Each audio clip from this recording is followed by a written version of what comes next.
Wait until the Texas oil companies close. There's going to be hookers for $35. Don't you worry. It's going to be plenty of it. Adam Curry, John C. Dvorak. It's Sunday, January 25th, 2015. Time for your Gitmo Nation Media Assassination, episode 690. This is No Agenda. Defending the sanity of citizens all across Gitmo Nation. Live from FEMA Region 6 in the capital of the Drone Star State, Austin, Texas. In the morning, everybody. I'm Adam Curry. And from northern Silicon Valley, where there's a never-ending drought, apparently, I'm John C. Dvorak. It's Crackpot and Buzzkill in the morning. Beautiful day, 72 degrees. Hey, everybody. How you doing? You were slurred, John, in the opening there.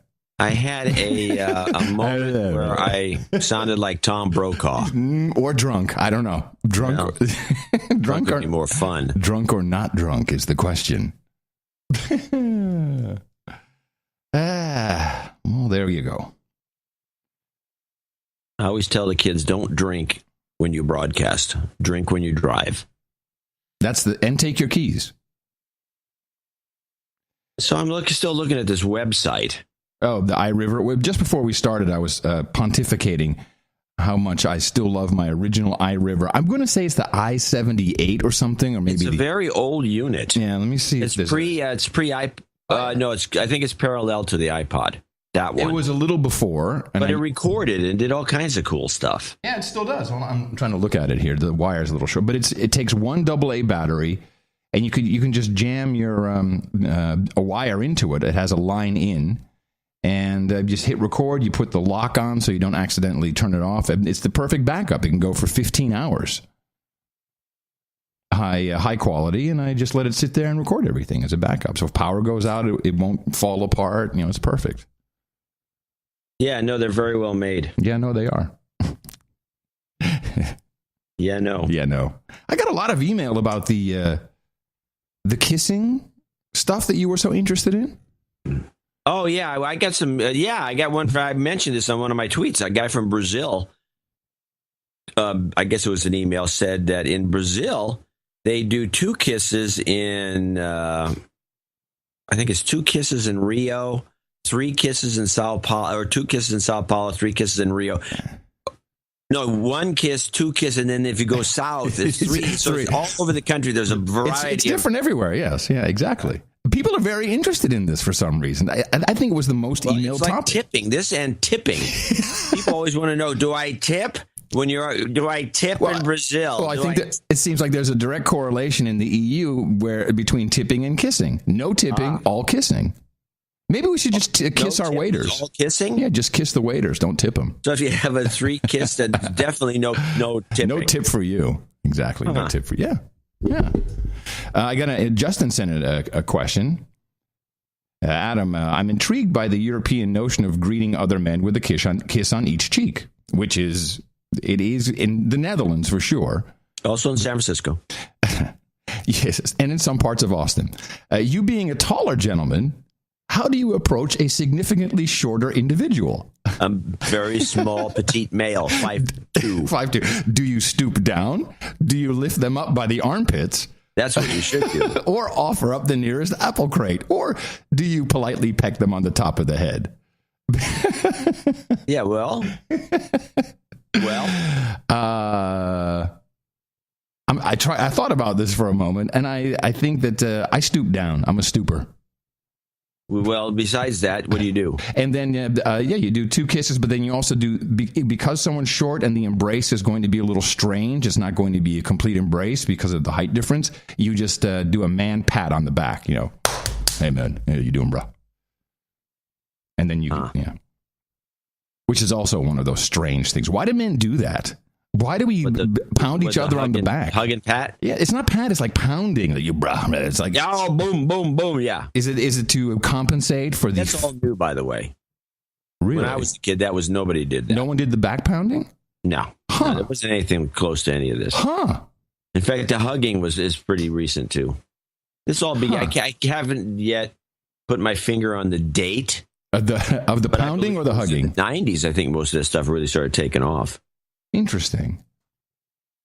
I guess grown up in Europe, I really didn't notice that it wasn't really that. Well, the pounding is an American thing. I've never seen it anywhere else. It was started obviously in a movie or football teams or something to do with sports or I have no idea. In fact, there used to be a lot more butt slapping in there. Oh, I don't see that at all anymore. Used to be common, especially in football games. You guys would be slapping each other on the butt all the time. Now the latest thing is, and I don't even know where this came from, but this was only within the last 5 or 6 years, is the two players jumping as high as they can in the air and ramming into each other. Yeah.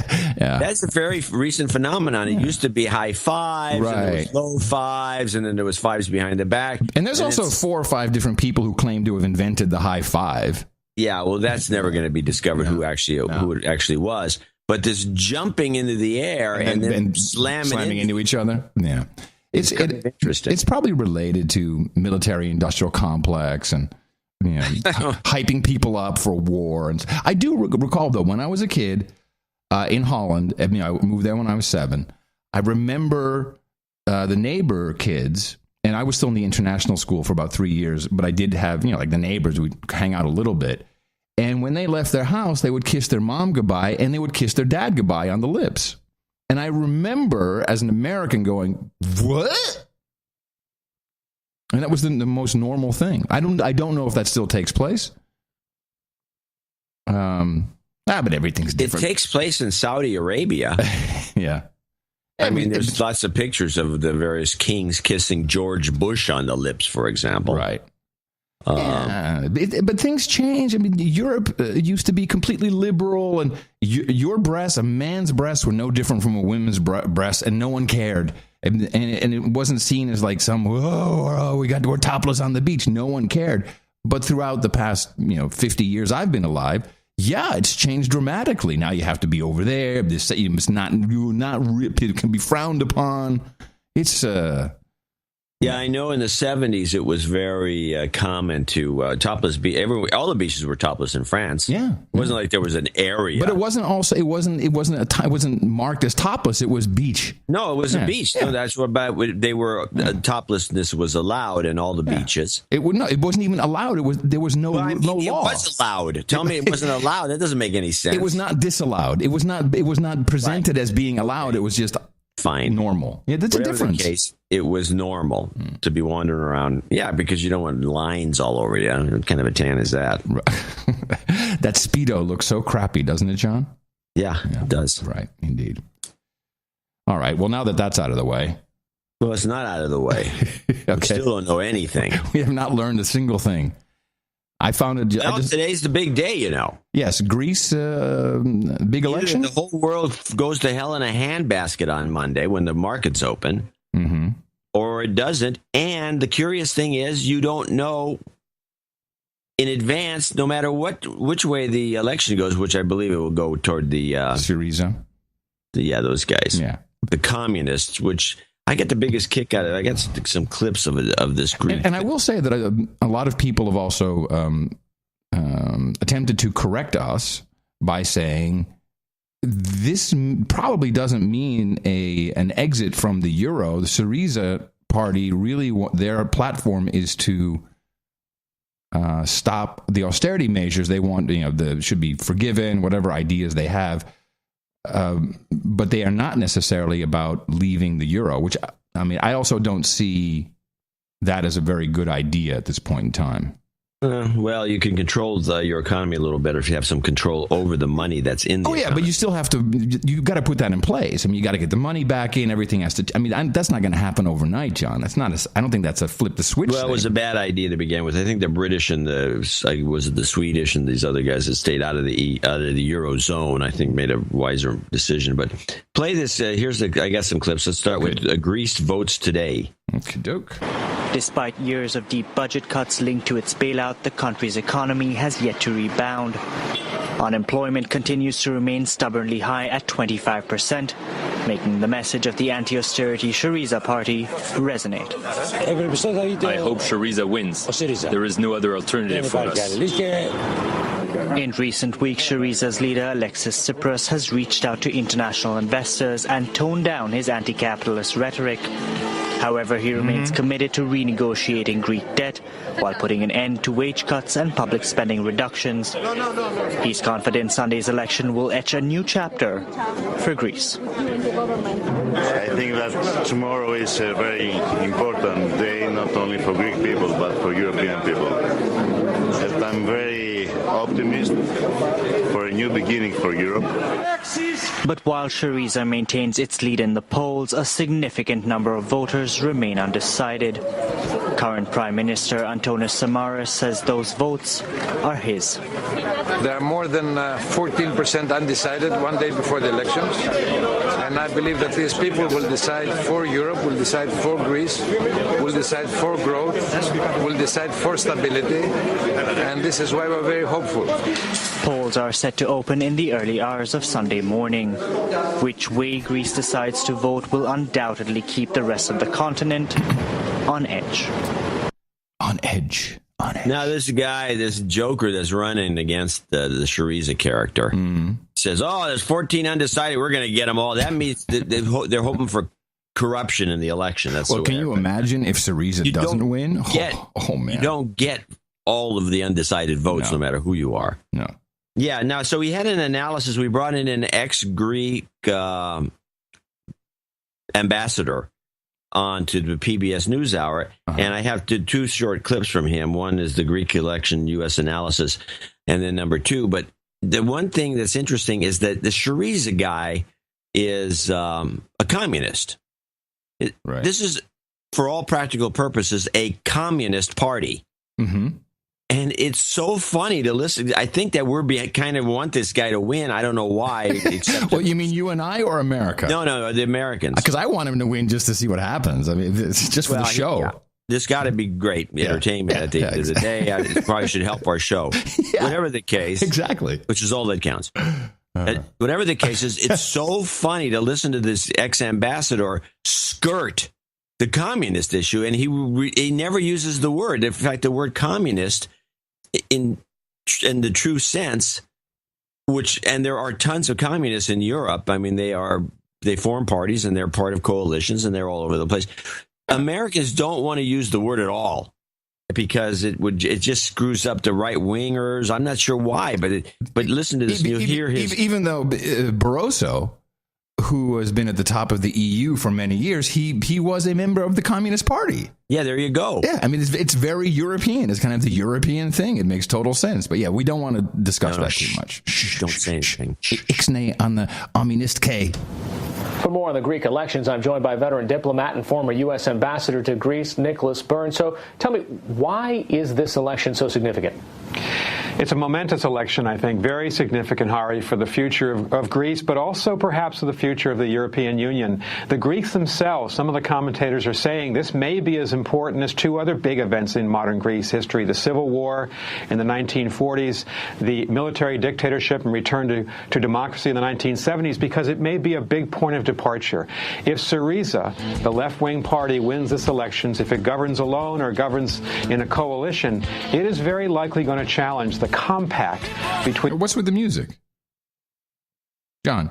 I don't know. Is that on PBS and they're playing that music in the background? Yeah, that's where it came. It was. I have no idea. I think it was somebody. I think it was Bleed Through. I heard it too. Did you get this from TV or from the web? Yeah, no, I took it right off the TV. Yeah, no. It is very likely going to challenge the compact between the Greek people and the European Union. These hundreds of billions of dollars in loans to the Greeks. Will the Greek government under new leadership play by the rules, meet the commitments, and pay off those loans? Or will they effectively challenge the European Union to renegotiate them? It'll be a showdown of sorts between a leftist Greek government and the German-led EU. All right, so if Syriza wins, and if they say, you know what, we want to renegotiate, is there a possibility that Greece could get kicked out of the EU, or that they could opt out? Which, I mean, that would set a precedent in itself, wouldn't it? It would, and it would be consequential for how financial markets see the stability of the Eurozone. The German government, and Germany, of course, is the key country now in the European Union, has been saying over the last couple of weeks that it's not going to tolerate a reconsideration or renegotiation of these loans, that it expects expects any future Greek government to pay off the loans and meet its commitments. So I think you're going to see a struggle between a new, very young leader, Tsipras of Syriza, and the German government and its finance minister, Wolfgang Schäuble. The Germans may believe now that they can weather the eventual exit of Greece from the Eurozone and not have instability in financial markets. They clearly didn't believe that a couple of years ago. But I think that's one of the possibilities that could emerge from this. Maybe we should just review briefly, so people, because the history of these loans is, of course, no longer explained anywhere, and it should be known that it was, amongst others, Goldman Sachs, or maybe it was all Goldman, wasn't it, who came in and said, "Look, we totally know how to do this. We can refinance all your stuff. We got these ways to." With derivatives, and it was a scam. They screwed them. They completely screwed the entire I noticed, nation. For example, with Portugal, they took the money and spent it. Yeah, on roads and airports that no one uses or flies to. Well, they made a few mistakes. In Spain, too. I think one of those roads that no one drives on goes to the airport that no one flies to. That's probably true. And it has all kinds of apartment buildings that no one lives in.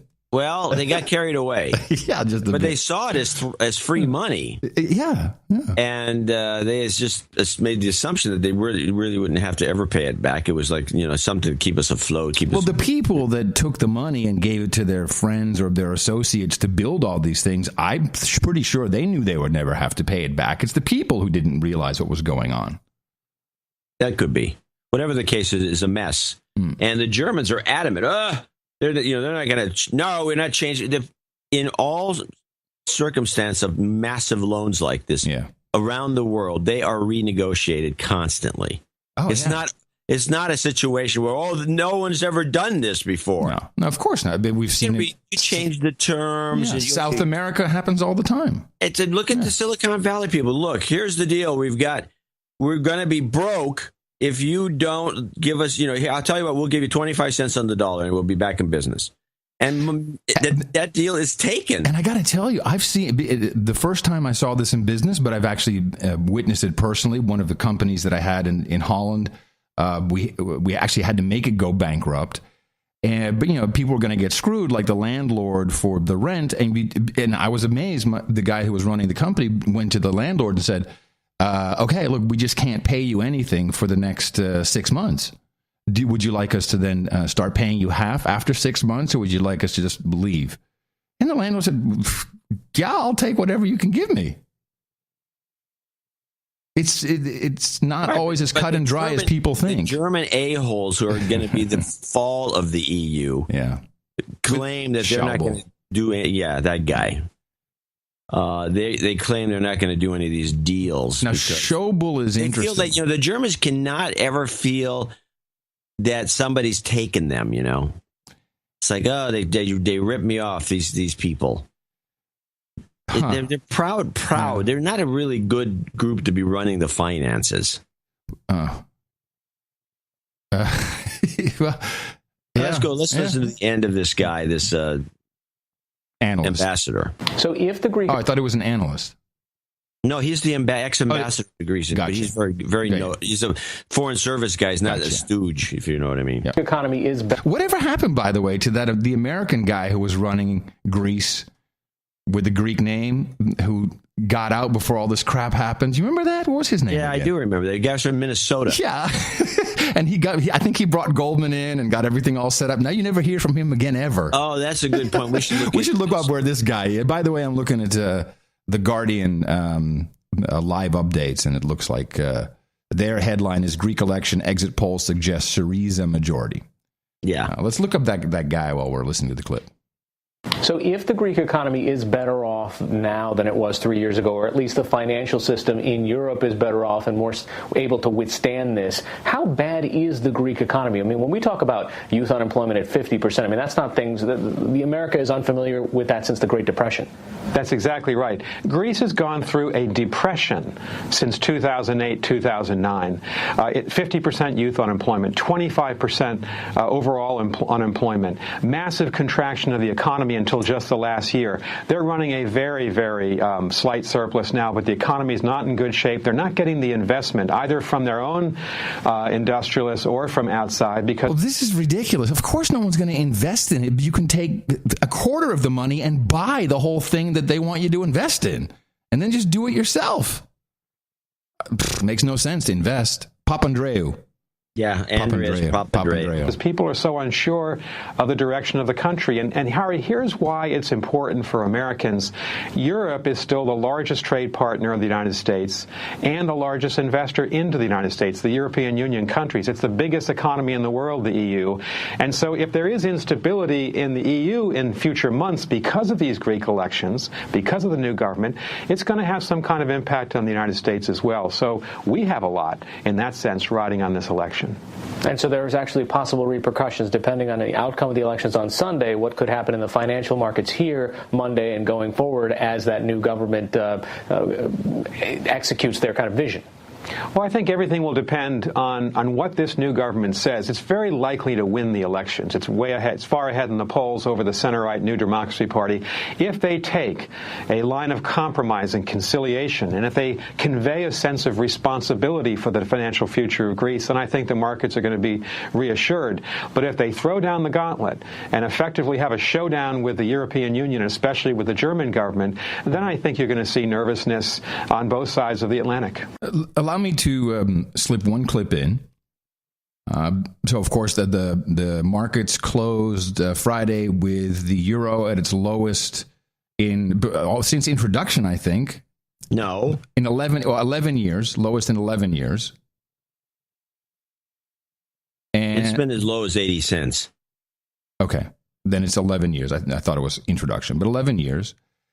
There's more going on. The European Central Bank has also made some announcements that come along with whatever is going to happen this coming week. Our decision was entirely driven by... This, by the way, is a board member of the European Central Bank, Benoit Coureur, and they're talking about the quantitative easing that the European Central Bank is going to start or taking part in now. Our decision was entirely driven by what we have to do, which is to care about inflation, European inflation. And we've seen inflation expectations going lower. We've seen actual inflation numbers also going lower. According to all our measures, inflation expectations were lower. So lights were blinking red across our dashboard, and we had to do something. So the only question was... Apparently there's a dashboard somewhere in Europe that has blinking lights and determines the state of the economy. This is cool. Oh. What's the right instrument? Are you confident now that you have the right package of measures in place? I mean, the market's been asking for this for a long time, so you think you've pretty much got it right as far as the market is concerned? Oh, we think it will work. We're pretty convinced it will work. It will work because it's big. It will work because it is steady. It will work because it is open-ended. And so we have everything in place to convince not only the market, but also to convince companies, to convince people in Europe that inflation will go up and it will go back towards 2%. I think this is very significant. By the way, I said Andreas Papandreou earlier. I meant George. Andreas is George's dad. Curiously, the Andreas was an American. Had to renounce his American citizenship to become a member of the Greek parliament. Oh, really? Yeah, but that's because, remember, the law was changed sometime in the 90s, I think during the Clinton administration, where you could easily have dual citizenship. As an American? Yeah, you can. I've looked at it. I can't have it unless my mother or my father has a different nationality. No, you can. It's easy. Okay. If you're an American, yes. a native Pocahontas.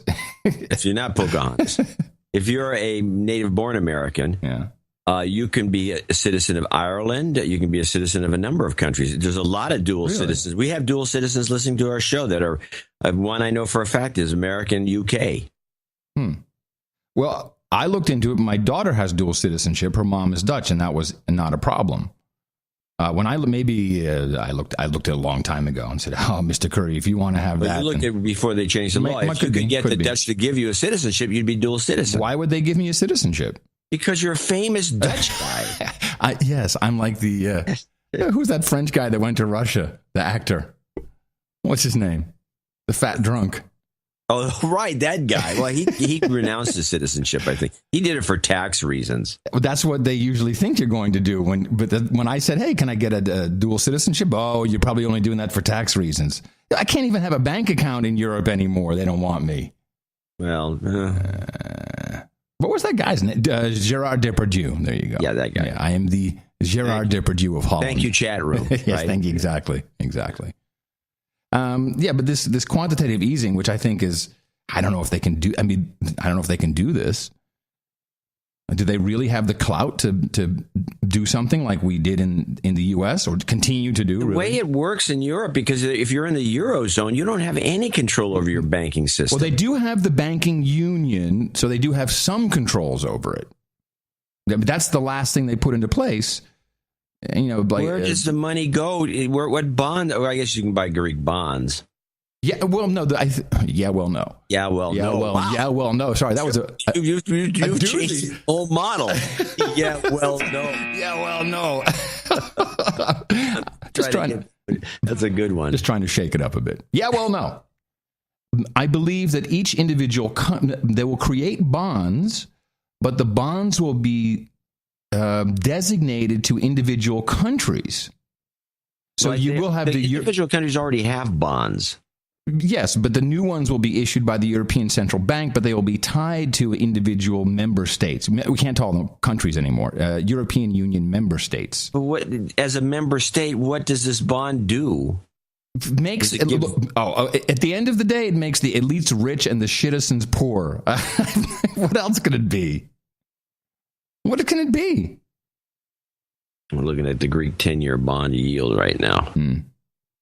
Whatever the case, this is it's going to be. It's going to be. Nobody knows. Just the 10-year bond yield is 8.8%. That's reasonable.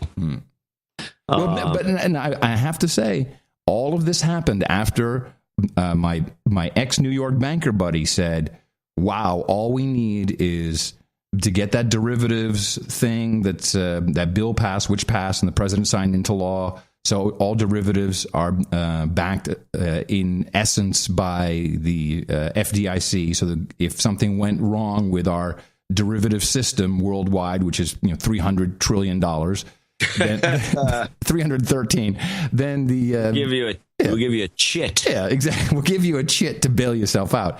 So that, of course, passed, and then all this happened. So something in the banking sector that we really just don't understand has to do with this, because all of this is taking place. Well, we understand it. They're scammers. Yeah, that who needs more understanding than that? That's about it. The euro's $1.12 finally. I think now it's reasonable. No, make it parity. Although people are talking below parity. I'm hearing a lot of that noise. Yeah, well, I think that's going to happen, because once these things slide, they kind of, they go a little further than they don't just stop on a dime. No. Which is also, by the way, I have a couple of clips about oil if you want to go in that vein. Yeah, sure. So I'm listening to the oil. I got one insightful clip on today's show, and I'm going to play it in a few seconds. Mm-hmm. But the oil situation, as the oil prices, it's that $45 a barrel now, which is pretty close to what it should be. And I had somebody writing me saying, well, this is this deflation, and you're always saying deflation is bad. This is the price of oil is deflating, but it doesn't mean anything else is deflating. And the price of oil is normalizing, in my opinion. It's not really deflating. The normal price of oil should be around $40. Mm-hmm. And so this is not a big deal. This is actually get the economy going again. Our economy. Yes, our economy. That's all. Because at the end of the day. Mm-hmm. So Glenn, but everyone's all fearful about this. When historically the price of oil, I think the average price for almost forever was like $25 or so, and it's gone below that in the 80s. It went to 12, didn't it? I think 12. Yeah, they halved it. The Saudis. So this is not like oh my God, everybody's freaked out about. I usually pay $75 for a tank of gas over the past few years. Now it's $35. And I'm going to be moaning about this? What is wrong with these people? I had lunch with two women from spin class, but they just started talking about, this is great. I paid $1.76. And I'm like, but, now with the Saudi king dead, it's going to go rocketing back up. I said, ladies, buy me another coffee. It's not going to happen. It's going to keep going down.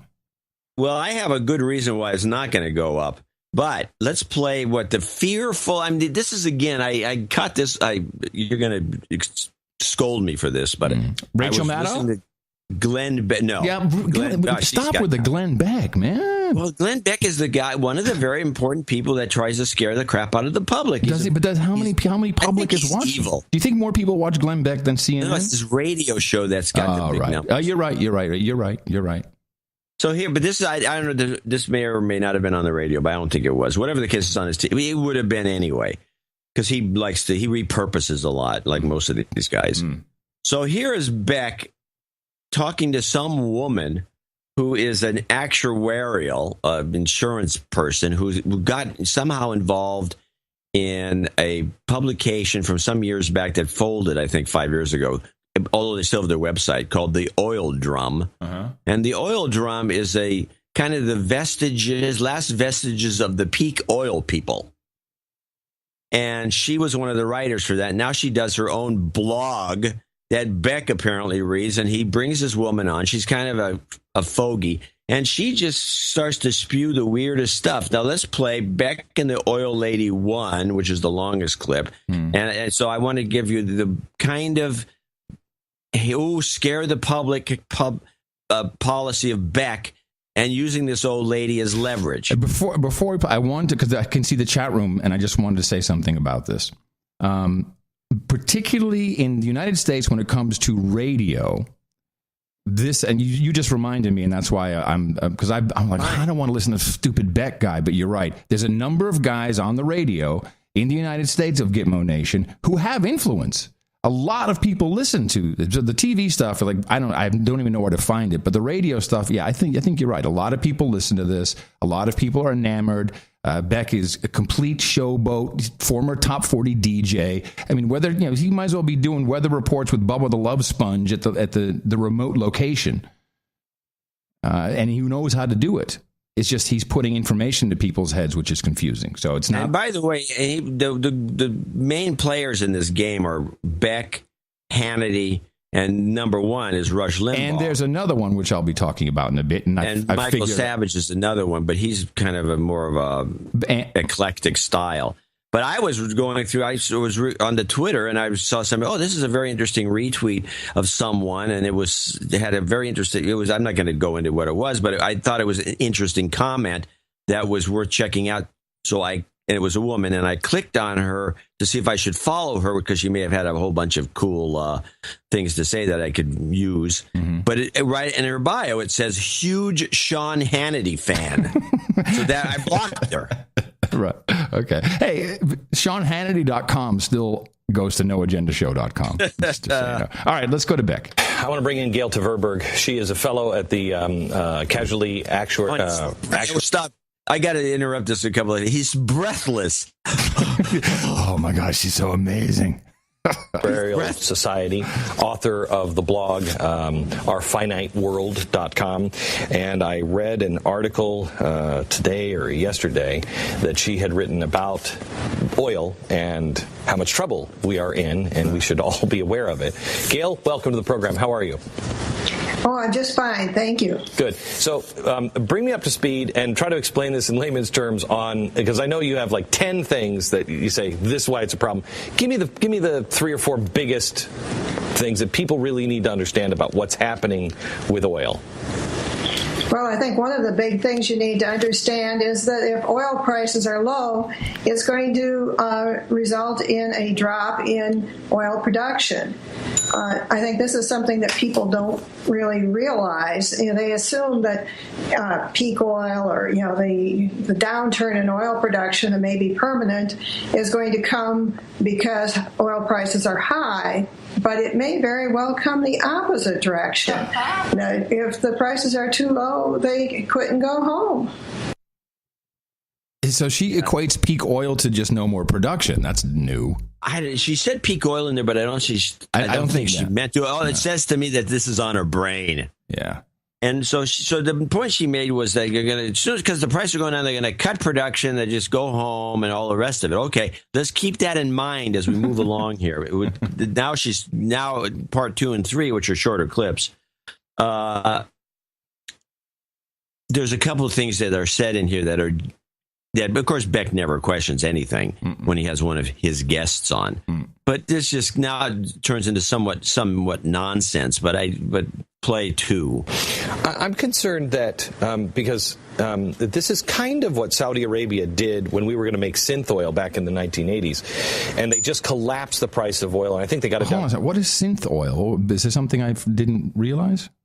This was this is not a big deal. There was a period. There's a couple of developments, and most of it was dealing with the tar sands.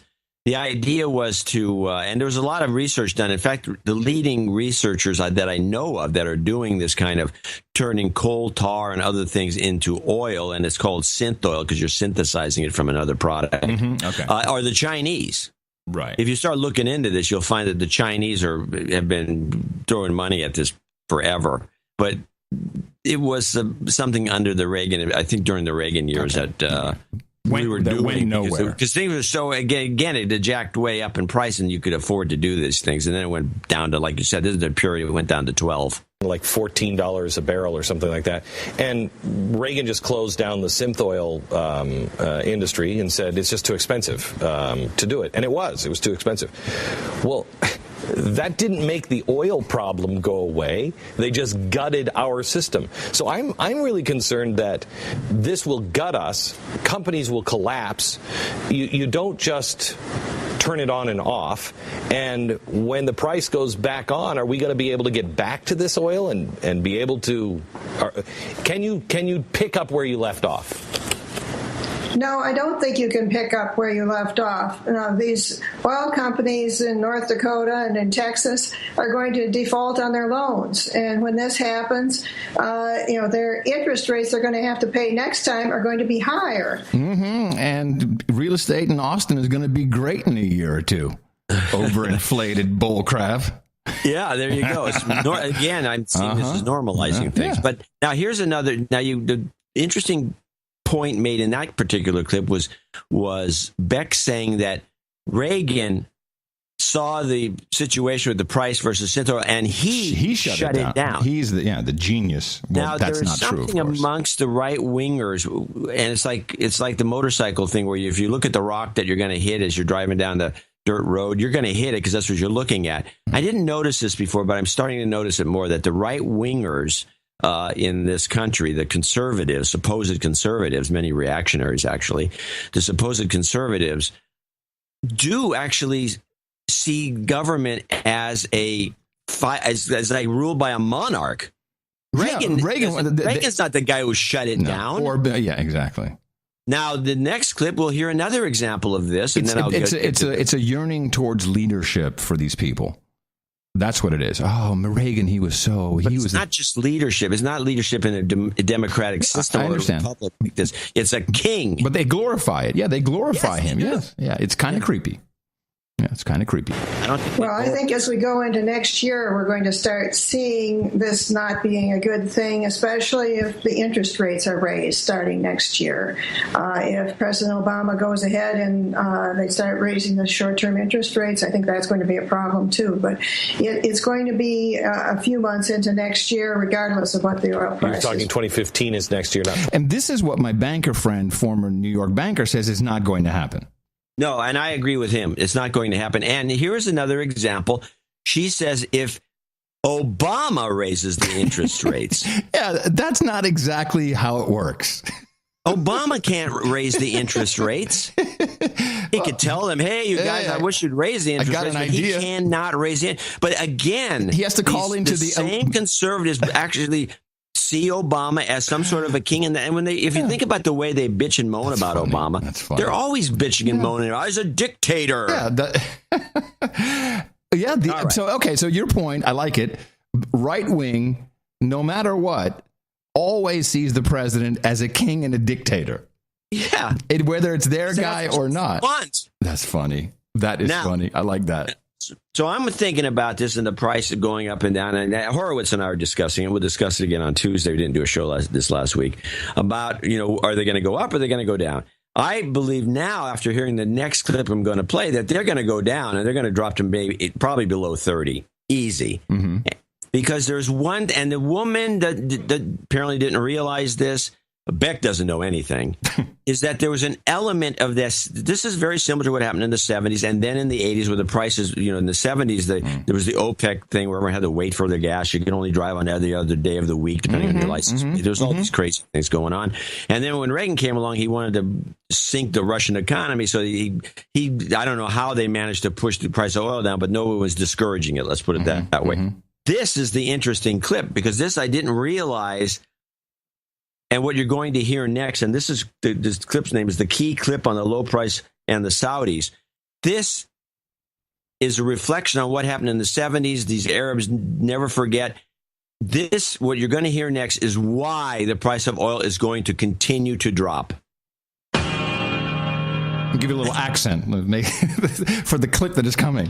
One of the things about oil prices that they probably like, the low oil prices, is it does put pressure on Russia over Ukraine. It puts pressure on the Iranians. It will probably discourage some of the investment in the U.S. tight oil and shale gas markets. But remember in the 1980s when this happened, Saudi did lower production, but nobody else in OPEC did, and they lost market share. And I think they're not willing to do that at this point. They have enormous reserves. They are a very low-cost producer of oil. I think they probably figure that they can ride out a period of low prices better than anybody else and maintain market shares. Okay, let me see if I can play that back. So this is saying that the Saudis are not responsible, but they know historically it's better to jump in and play the game, and they're prepared for it. And it's not jumping; it's stay in the game, and they can ride it out for. They can probably ride it out at $20, maybe even lower. They can ride it. They can produce oil at 10. Man, that's great. Because it's just essentially in the Saudi Arabia oil fields, is you put a hole in the ground and here comes oil. I mean, it's not a process that's complicated. There was the point that there was made here, which is that the Saudis, the old lady, she went on, the prices are down, so they're going to cut production, thinking that they're going to try to control the market that way. No, they're not going to cut production, because the last time anybody cut production, which was in the 80s, because of the low oil prices, they got screwed. They got screwed. So in the long term, they lost market share. So nobody's cutting production because they all know this story. Except for people in the companies in Texas, they'll have to close. They just have to close. Yeah, they're going out of business. Yeah, but that's got nothing. It's not even cutting production. They can't be in business when the price is at 40. Right. I thought was funny. Someone put up two clips comparison: Obama on energy in 2010 and Obama, the State of the Union on energy in 2015. Yeah, that was very interesting. Want to hear the difference? Yeah. All right. Here's 2010. We consume more than 20% of the world's oil, but have less than 2% of the world's oil reserves. And that's part of the reason oil companies are drilling. Oops. This is only 5 years. This is 5 years ago. This is great. A mile beneath the surface of the ocean. This is after the BP spill, actually. Yeah. Because we're running out of places to drill on land and in shallow water.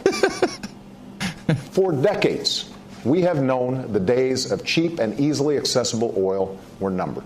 It doesn't look like it's working out. Now, did he not realize? I mean, did all of this shale oil fracking really only take place in the past 5 years? No. Well, everyone knew it was there, and the North Dakota fields in particular. We actually discussed this in the early days of our show, like 6 years ago, that they had mapped out North Dakota. We already knew that, as being one of the greatest oil reserves, although it's not easily extractable. It's not like Saudi oil. We were ahead of the President of the United States in 2010. We knew what was going on. That's how good we are. It was right for him back. We've talked and talked about the need to end America's century-long addiction to fossil fuels. And for decades, we have failed to act with the sense of urgency that this challenge requires. Time and again, the path forward has been blocked. Not only by oil industry lobbyists, but also by a lack of political courage and candor. Now, it's interesting because I really like these. You're going to hear this, this is a little shorter, is a State of the Union on oil. Now, you can look at it two ways. And this actually was put out by a very right-wing, Obama-hating group, these two different clips. I think it actually you can spin what he said into, see, I told you we'd rely on it less. And just listen to how he talks about it now. We believed we could reduce our dependence on foreign oil. So we kind of did. And protect our planet. And today, America is number one in oil and gas. America is number one in wind power. Every 3 weeks, we bring online as much solar power as we did in all of 2008. Woo! And thanks to lower gas prices and higher fuel standards, the typical family this year should save about $750 at the pump. At the pump. At the pump. Yeah. But you can also say that he worked very hard and his dream came true. But I think he really had no idea, and as did nobody else, really. Well, they don't still. And I think everyone's really surprised how this thing started to cave, and now because of the apparent fact that in terms of simple oil coming out of the ground, no one's cutting production because they know they're going to get screwed in the long run. If they do, they're going to drive this thing down to the ground, and it's just going to happen naturally. It's going to be quite fun to watch. Yes, and it's not going to hurt anybody. Well, it will hurt the Texas guys and these other guys who are, love the idea of $100 oil. But the $100 oil is hurting the economy. The public doesn't need to be spending all its money on gas. No. Putting gas in their tanks. We could be spending it on hookers. There's actually with each tank. Well, you couldn't get a hooker for $35, but. Wait until the shale oil. Maybe there's deflation. Wait until the Texas oil companies close. There's going to be hookers for $35. Don't you worry. It's going to be plenty of it. That would be nice if the real estate. In fact, if we look at Perry, the governor of Texas, former governor for everything. Former he's governor. Not the governor anymore. But he took credit for all the boom and everything. It was really just an increased price. It was just lucky. He's in the right place at the right time. Yeah, he's just lucky. If you're okay and we can move on. I'm done. Then I'd like to thank you very much for your courage and say in the morning to you, John C. Dvorak, where the C stands for coal. In the morning. I don't know why. In the morning to you, Adam Curry. In the morning, all the ships at sea, boots on the ground, feet in the air, subs in the water, and all the dames and all the knights out there. In the morning, everyone in the chat room, noagendastream.com. Thanks for stopping by. It makes the show so much more lively when we're able to do it with an audience. Who we can gauge. Also, thank you to our artist. Is this now 3 in a row for Martin JJ? I'm not sure. Wow. It might be. He also, he put in... He streaks. He's streaky. Yeah, he streaks, yeah. noagendaartgenerator.com.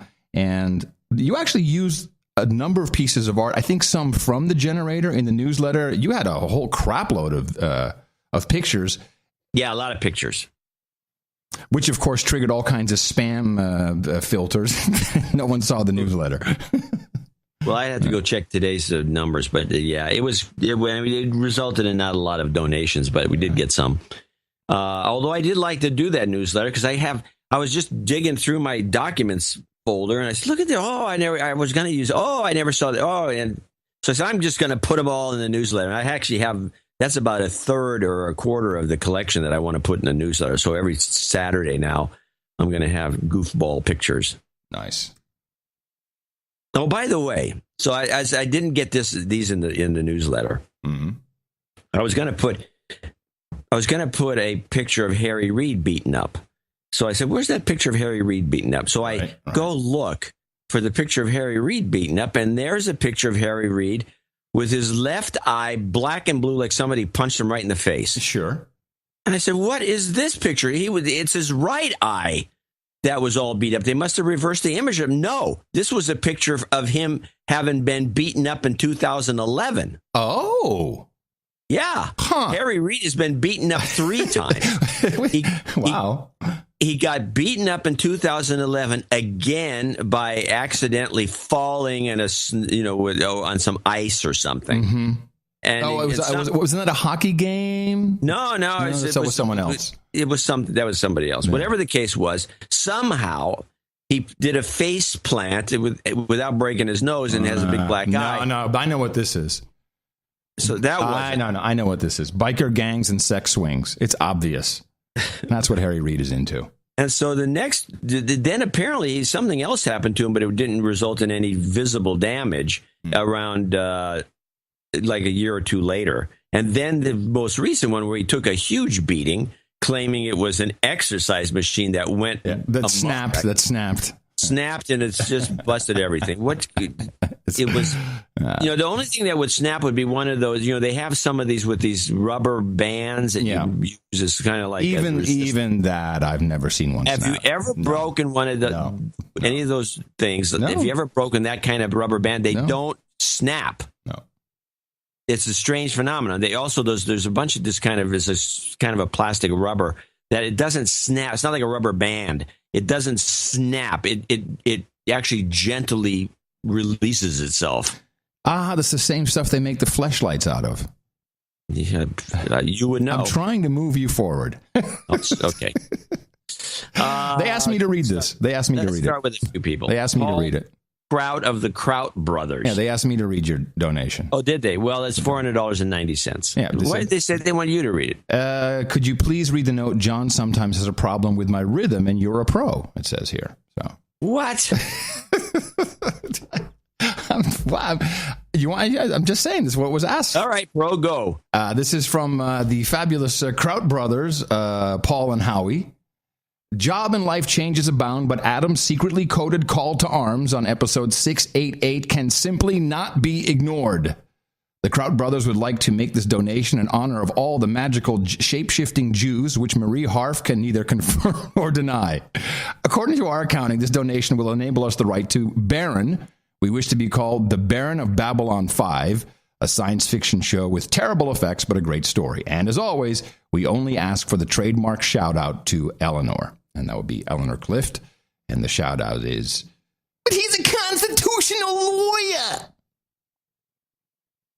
And we look forward to handing them their barony. Good. Wesley Clark, 31478 in Stanley, North Carolina. I'm ashamed to admit that over the past 2 years I guess what I do is I run through these things. Mm-hmm. The past 2 years I've been listening to the best podcast in the universe. I've spent almost $3,000 for the coax cable of crap.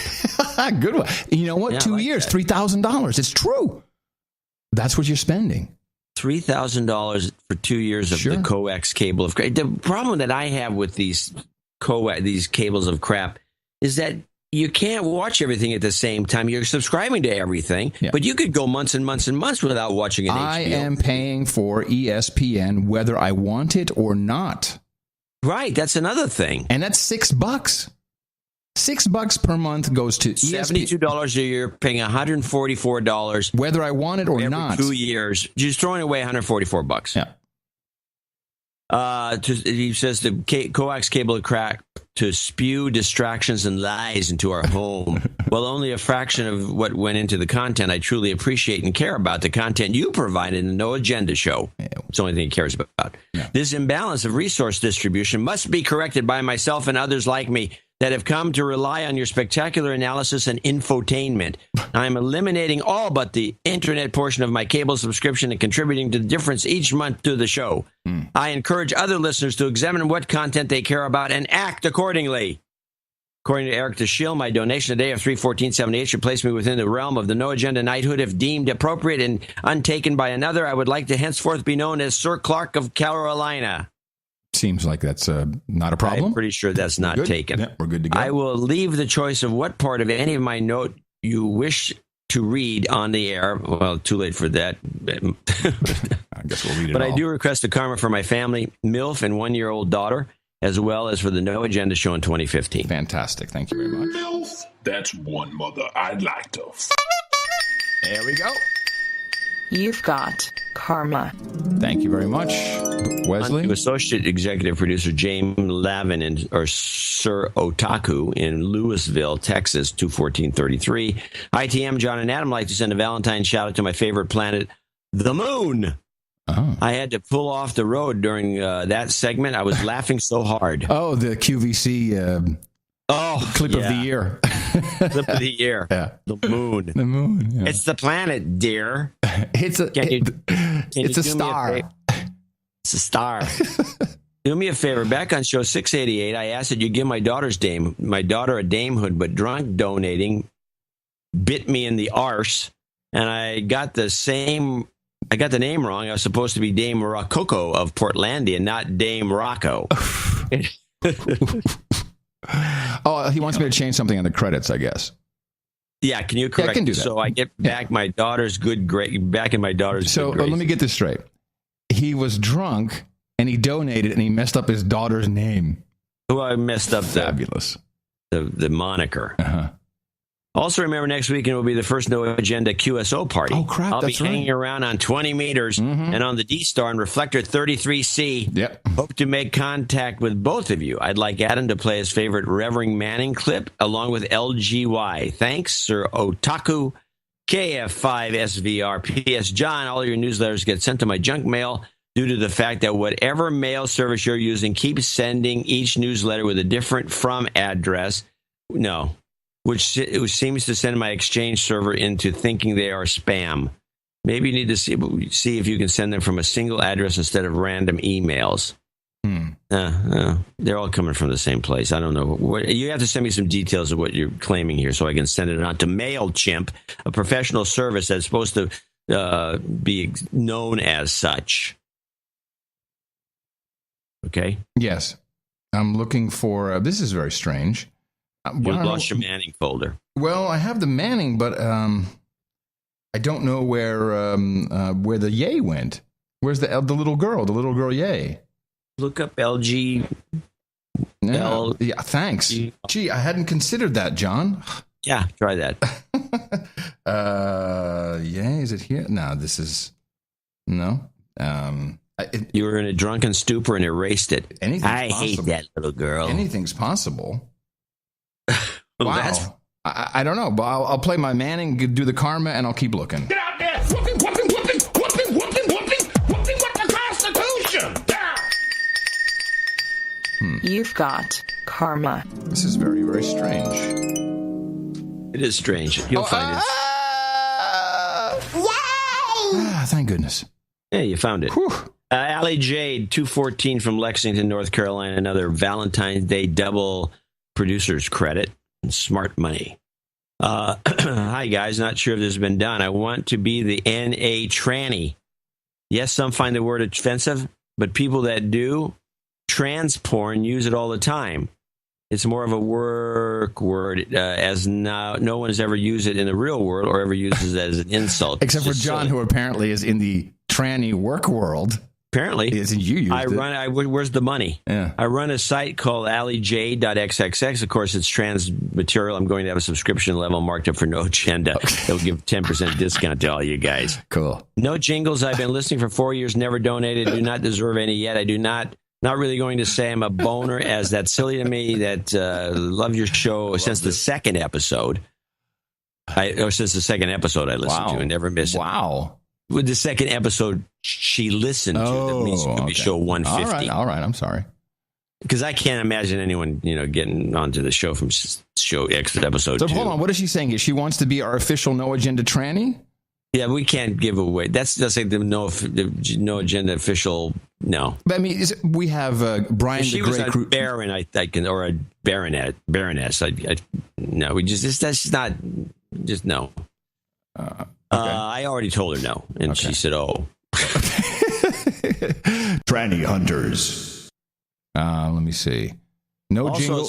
Let me finish. Mm-hmm. Also, as others have said, if I listen to all the episodes before another comes out, I will re-listen to the one before the last. I'm also a part-time dudette named Ben, and found you guys because of Twit. She's fantastic. She's great. Yeah. She retweets everything we do. I see her all the time on the tweeters. Good. Thank you very much, Allie Jade. AllieJade.xxx with the Valentines, which is the lucky double producership. And I guess she's giving the Valentine's love to us, I guess. I would hope. Okay. Dame Elizabeth Borazon in Tucson, Arizona, 214. I have a note. She writes a note. She, by the way, has a very nice hand, which refers to, she also is a dudette. She's also a baronetess, based on the accounting that she does. It looks like a bookkeeper. The note has got notes with stick pads, whatever, stickum pads things, whatever those are called. Post-it? Post-its. Mm-hmm. AKM Dame Beth of the Baja, Arizona. Hi, old gents. Enclosed is a $2.14 donation with a spreadsheet. I believe I'm now a baronetess. Woohoo! Woohoo! Many thanks to you both for the best podcast in the universe. May I be mentioned by T.A. I don't know what this word is. Sans last name as some other nights dames are. Can I be mentioned by this? Sans, Dame Beth. Yeah, Dame Beth. That's what we gave you. Mm-hmm. As Dame Beth of Baja, Arizona. She's now baronetess. Nice. I want to thank you for that. Nice. Michael Workman, $203 from Burwood, New South Wales. Dear John and Adam, thank you for your encouragement. I have a Karma shot and a James Brown ISIS. Thanks for producing such a quality product. Ah, that's very nice. I'll do the ISIS first. Hi! ISIS. We will follow them to the gates of hell. ISIS. I feel good. You've got karma. This week in trannies. So we're done. That was it for the No Agenda executive producers and associate executive producers for show 690. I want to remind you, we do have a show coming up on Thursday. Every one of these shows is a gem. You now know that oil prices will keep dropping and you'll be getting gas cheaper. So that frees up some money. And if considers, you know that you should be selling your real estate in Texas right now, sell. Yeah, that's probably true. I would say it's the right thing to do at this point. Yeah, or wait to buy some. Either way. Yeah, correct. And that right there is worth the price of admission.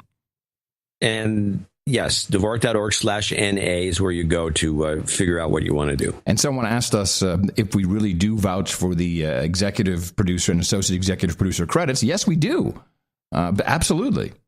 Yeah. And if you we'll call whatever you need us to do, because these are real credits, just like it works in Hollywood. Thank you so much. We'll have another thank you segment a little bit later on in the show. As a PR mention, it's interesting. Sir Troy, I don't know if you saw, I think you were on the note, John. He says, please use your highly developed analysis skills to review the podcast awards scam.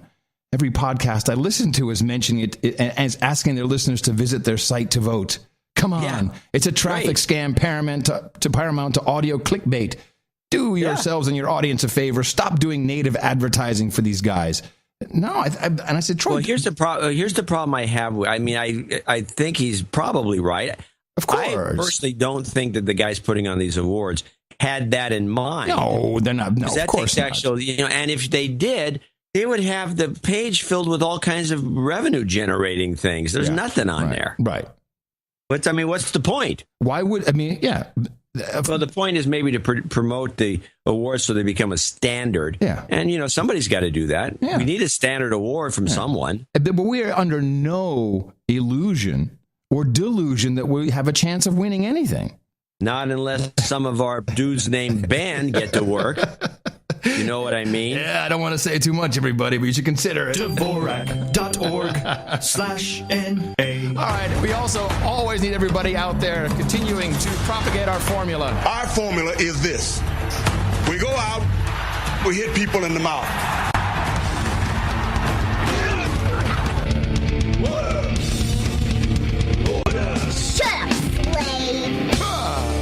Shut up, slave. Hold on 1 second, John. I just want to...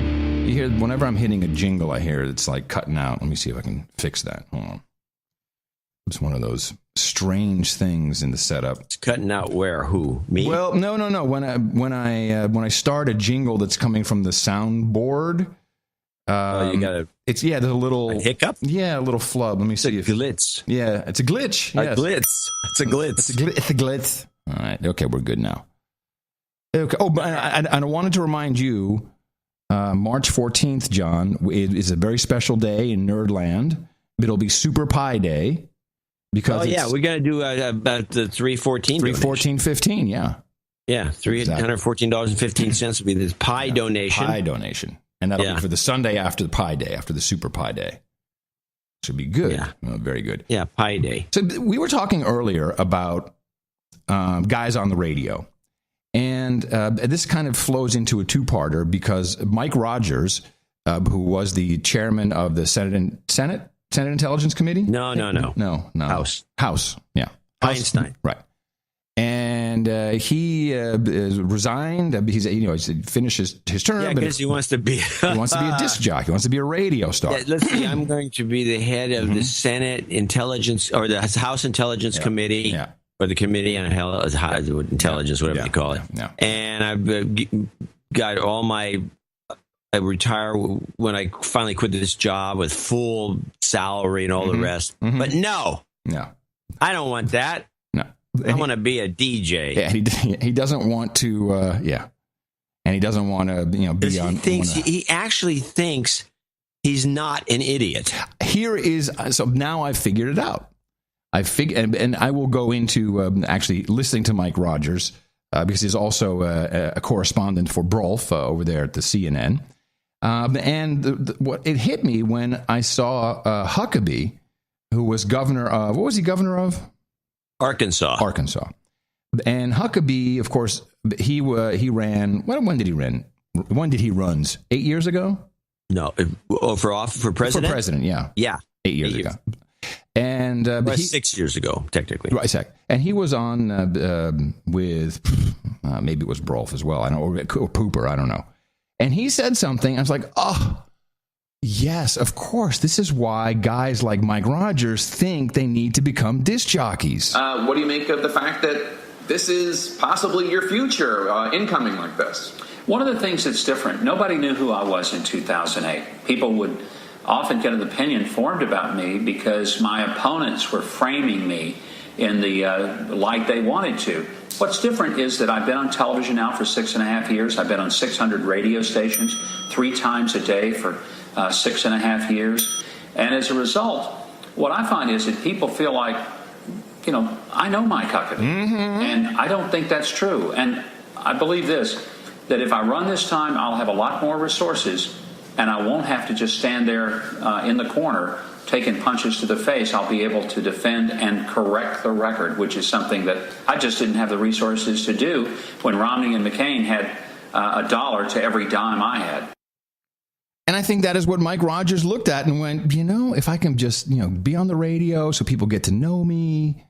And, then let's take a look at this. Hold on a second. This theory is, it's debatable, but knowing Mike Rogers and then hearing what Huckabee said. And by the way, now that everyone knows Huckabee better than they used to before, they're definitely not going to vote for him. Yeah, they're definitely not going to vote for him because he's a douchebag. But let him be in his illusion. He's a very friendly guy. Yeah. He's a friendly douchebag. He's not like a mean prick. No, but he's a whatever. He's but he's very big. But it is true. If 600 radio stations is a big deal. You could Mike Rogers.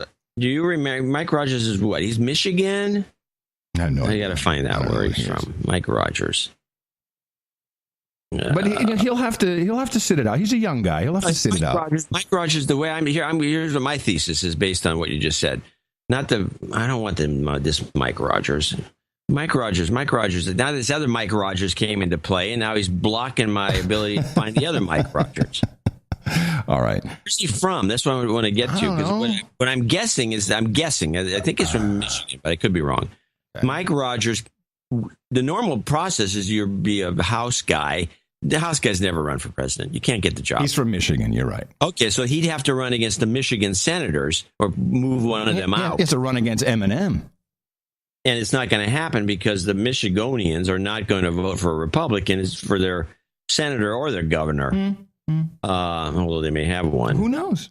Michigan senators. Who are these people? Let's see. Oh.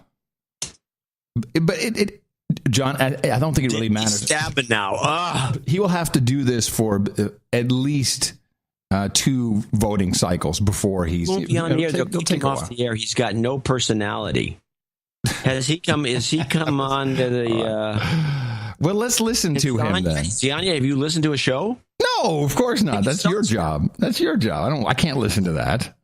I watch CNN. Here we go. Mike Rogers, and this, of course, is about. Now, this is very funny how this whole Japanese ISIS hostages is falling apart on the spot. This is really fantastic, and I've had a lot of help from Brian, the Gay Crusader. Once again, this guy came in with the find of the decade.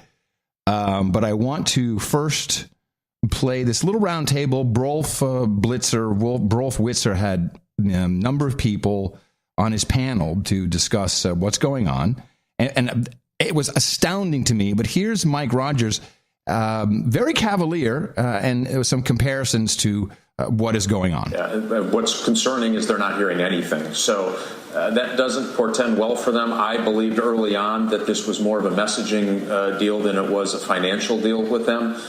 Really? What's he talking about? He's talking about the Japanese guys wanting $200 million, ISIS wanting $200 million for the Japanese hostages. This is before, they apparently killed one, which we'll get to. But I just find him, he knew that this was a messaging deal and not a financial deal. Listen to how these people talk about this stuff. Just like we saw with Foley, they demanded cash but had no real intention of getting that cash. Matter of fact, they had no connection with the U.S. government for negotiations. They just went ahead with the execution. We're seeing some very similar patterns here. It doesn't mean it has happened, but it's obviously concerning. Did we not try to save Foley? Yeah, I believe so. What is this? We had no. What he just said doesn't sound right about not having any contact for the Foley deal. It was all just about marketing. Of course, what he's saying is true. That's why I found this whole segment with these people so funny, because he's not lying. Except they all know this really is the truth. These videos, these bogus, conjured up green screen fake videos, fake beheadings, no blood, pulled off the air immediately, can't show them. Oh, not on YouTube, not on Live Leak. Anyway, yes, it is all about communications. Thank you. Now, I want to read in regards to this a letter that came in from producer Dwayne. Mm-hmm. ITM.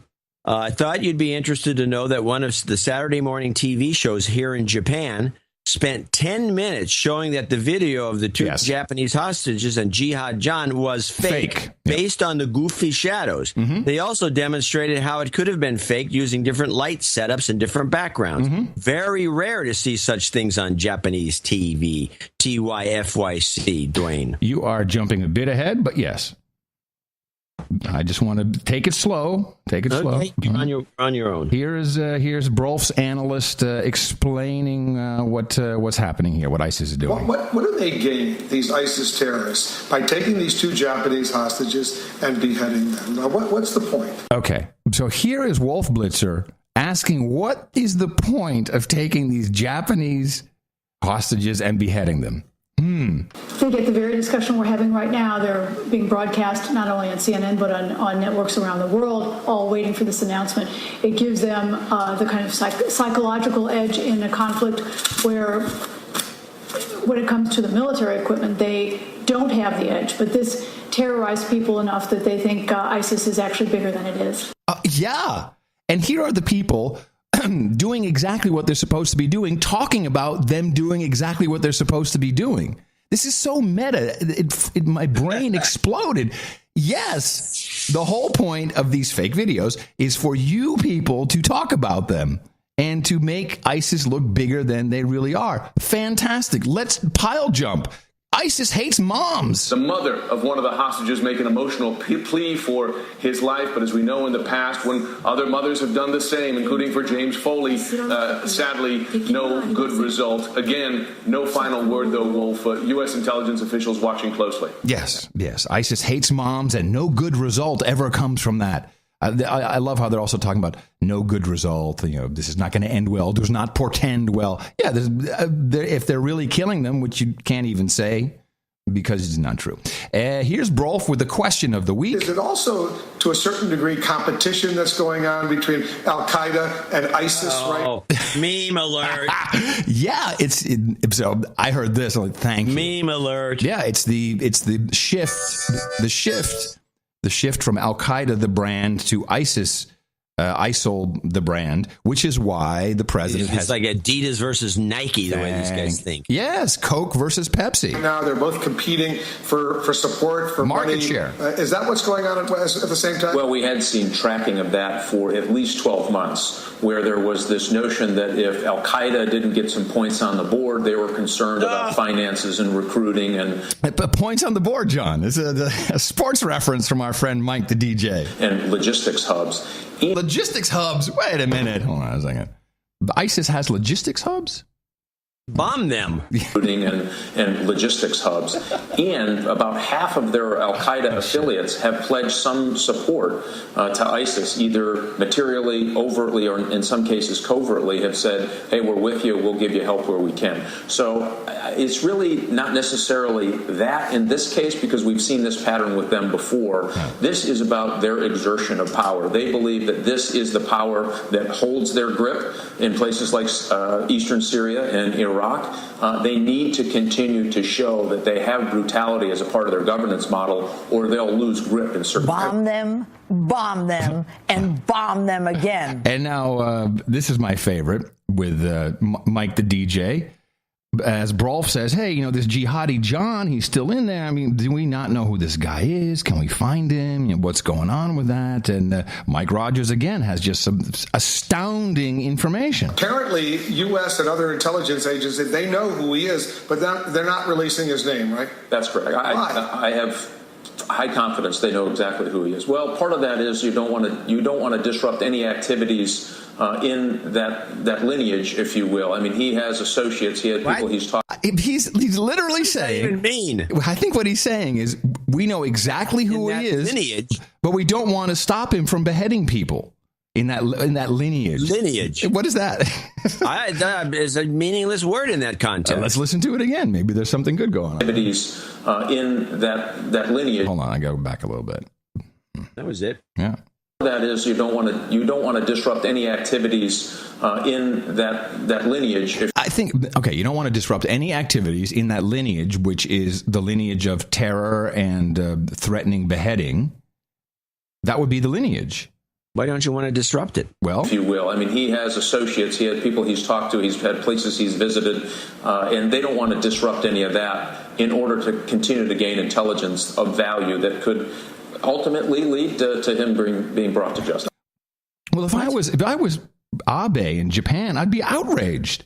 Well, you guys know who this is. That comment. You guys know the guy. Yeah, you guys know who this is. Get him. Yeah. Bomb him. No. We already used that one. Now we have to kill him. You didn't use to kill him. Yeah, we can do that. We need to kill them. We need to kill them. All right. So now this is all before the second video came out. And something went horribly wrong. Now, I've had discussions with a number of people. And here's what I think happened. Well, it's so obvious what happened. They had these two guys in the green screen. First of all, whoever produced this over there at the Site Intelligence Group, who I'm pretty sure. By the way, they forgot to turn on the fan. No, they did turn on the fan, but only on one guy. Oh, okay. Yeah, which is unfortunate, and is also identified in another clip that I have here. But they didn't have that yet, so they didn't have the follow-up video of the guy being dead. And of course, with this 72-hour deadline, with the countdown clock that was being put online, everybody was waiting. They're like, "Oh, this is great." I think they had a hard drive crash or something else happened. Like Final Cut Pro froze up and their files got trashed. I told you Final Cut Pro X sucks. Mohammed, Final Cut Pro 10 is bogus. So here's how it was explained on CNN why they haven't seen the new video yet. Because, of course, we were all expecting the beheading video. Where is it? Well, we're now more than 16 hours past the original deadline. That expired at 12:50 a.m. this morning. East Coast time. Still, I love that 12:50 a.m. East Coast time. Who set that? Where was that? Other than the online countdown clock that obviously we've put up. I love this. Where's shit. Our video? Bunky, you haven't paid your damn bill for the last two videos. Or it's even worse. I think it could even be worse. that they recorded, they did the whole, thing on the ground and all that stuff so they could chop it all up. And maybe they didn't record on the camera. Something went very, very wrong with this production. This morning, East Coast time, still no word. Conflicting messages on jihadi forums. One of them posted a countdown clock today, promised a new video, said it was in production. We haven't seen that video, so still no final word. You'll remember that Japan refused to pay. It's in production. Dudes, where is it? Oh, it's still in production, man. We're doing the best we can. We're working on it. Here now, let me see if I can. What order I need to play this in? Okay, this is now. So we have the Mac updated and nothing works anymore. Updated to Yosemite. I told you not to update to Yosemite, you fools. Makes your Final Cut Pro files, renders them useless. So they couldn't get this done, so they didn't decide to create a video, which is a still frame of Kenji Goto, holding up a picture of Haruna Yukawa. Apparently, his head is gone. It was not really gone, but he's been beheaded. This is CNN reporting on this new video. This new video is not different really from. gone. I'm sorry? He says it's not really gone. He was beheaded. You said he's not. His really head gone. was gone. Her head was gone. You said not really gone. No, because his head is in the picture. And her head is gone. This new video is different from other ISIS videos that we have seen. Because of the production problems. It is an audio recording of a voice claiming to be Kenji Goto, and it features a still photo, the still photo that I described to you. And in this recording, Kenji Goto blames Japanese Prime Minister Shinzo Abe for not responding to the demands of ISIS. And by the way, everything this is meant for Abe and for the Japanese public who speak no English. I've been to Tokyo. If you roll out your English in Tokyo, even the cab drivers are going. They can't even talk to you. It's true. So why is everything in English? Why do they not have the Japanese guys talking in, I don't know, Japanese? No, it's all English, which of course it means that it's fake. I want you to go to the URL here, John, itm.im/ Hold on. ITM. Okay. / Yukawa head. So it's YUKAWAHEAD. Well, my browser's frozen or something. Hold on a second. All right. There we go. I think. Do you have it? Why? No. It's like YUKAWAHEAD. HEAV? AD. Yukawa head. HEA. Head. Yeah. Duh. Huh. Why this is delaying so much? And this is a zoomed and cropped image taken from the image of the evidence that this Yukawa guy has been why beheaded. is his shoulder still attached? Well, that is so. What you're seeing, that is actually it's supposed to be the rump, and look how big his head is in this obviously Photoshop picture. His head on his body. Yes, which is their trademark Photoshop move. Yeah, the head's too big. The head's too big. This is so obvious. The size of my whole butt. Yeah, it's completely wrong. Wrong. Not falling for that. Now, so we could listen to more of this CNN thing about the production, but it's really not as. I think you made the point. Yeah. Now, Reuters, and this is the find that Brian came in with. And by the way, let's stop for a second. If you remember some of the beheadings that were done, I don't know, during the 9/11 or when the Wall Street Journal guy was beheaded. They would hold the head up. Somebody would hold the head up. Right. And you can find these videos online. Somebody's holding the head up, hanging by the hair in a very biblical way, as a matter of fact, going, "Here, he's dead." And this head on the body thing is like fake, phony. It's easier to Photoshop.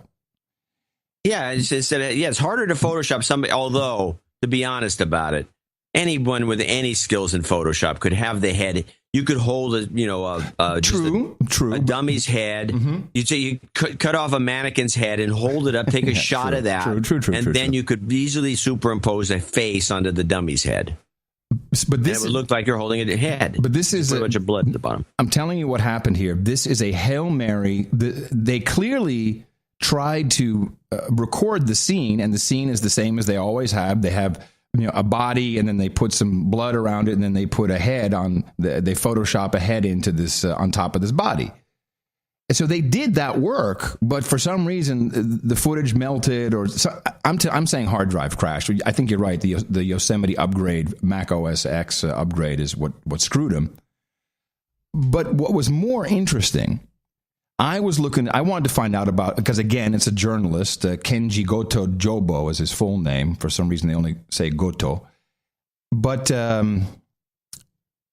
Reuters wrote about the guy who apparently is now beheaded, Haruna Yukawa, and I have to read this to you. This is from August 27th, 2014. This is from Reuters. It is mind-boggling. And this is when this Haruna Yukawa apparently was captured. So Tokyo, Reuters. When Haruna Yukawa was captured in Syria early this month, a video apparently released by his captors showed them pressing the Japanese man to answer questions friends say he had struggled with for years. Who are you? Why are you here? In fact, Yukawa, 42, had first traveled to Aleppo 4 months earlier on what amounted to a hardship course in self-discovery, according to people who know him and his account. Remember, this is Reuters. Changes in Yukawa's life in suburban Tokyo had been fast and disorienting. Over the past decade, he had lost his wife to lung cancer, lost a business and his house to bankruptcy, and been forced to live in a public park for almost a month.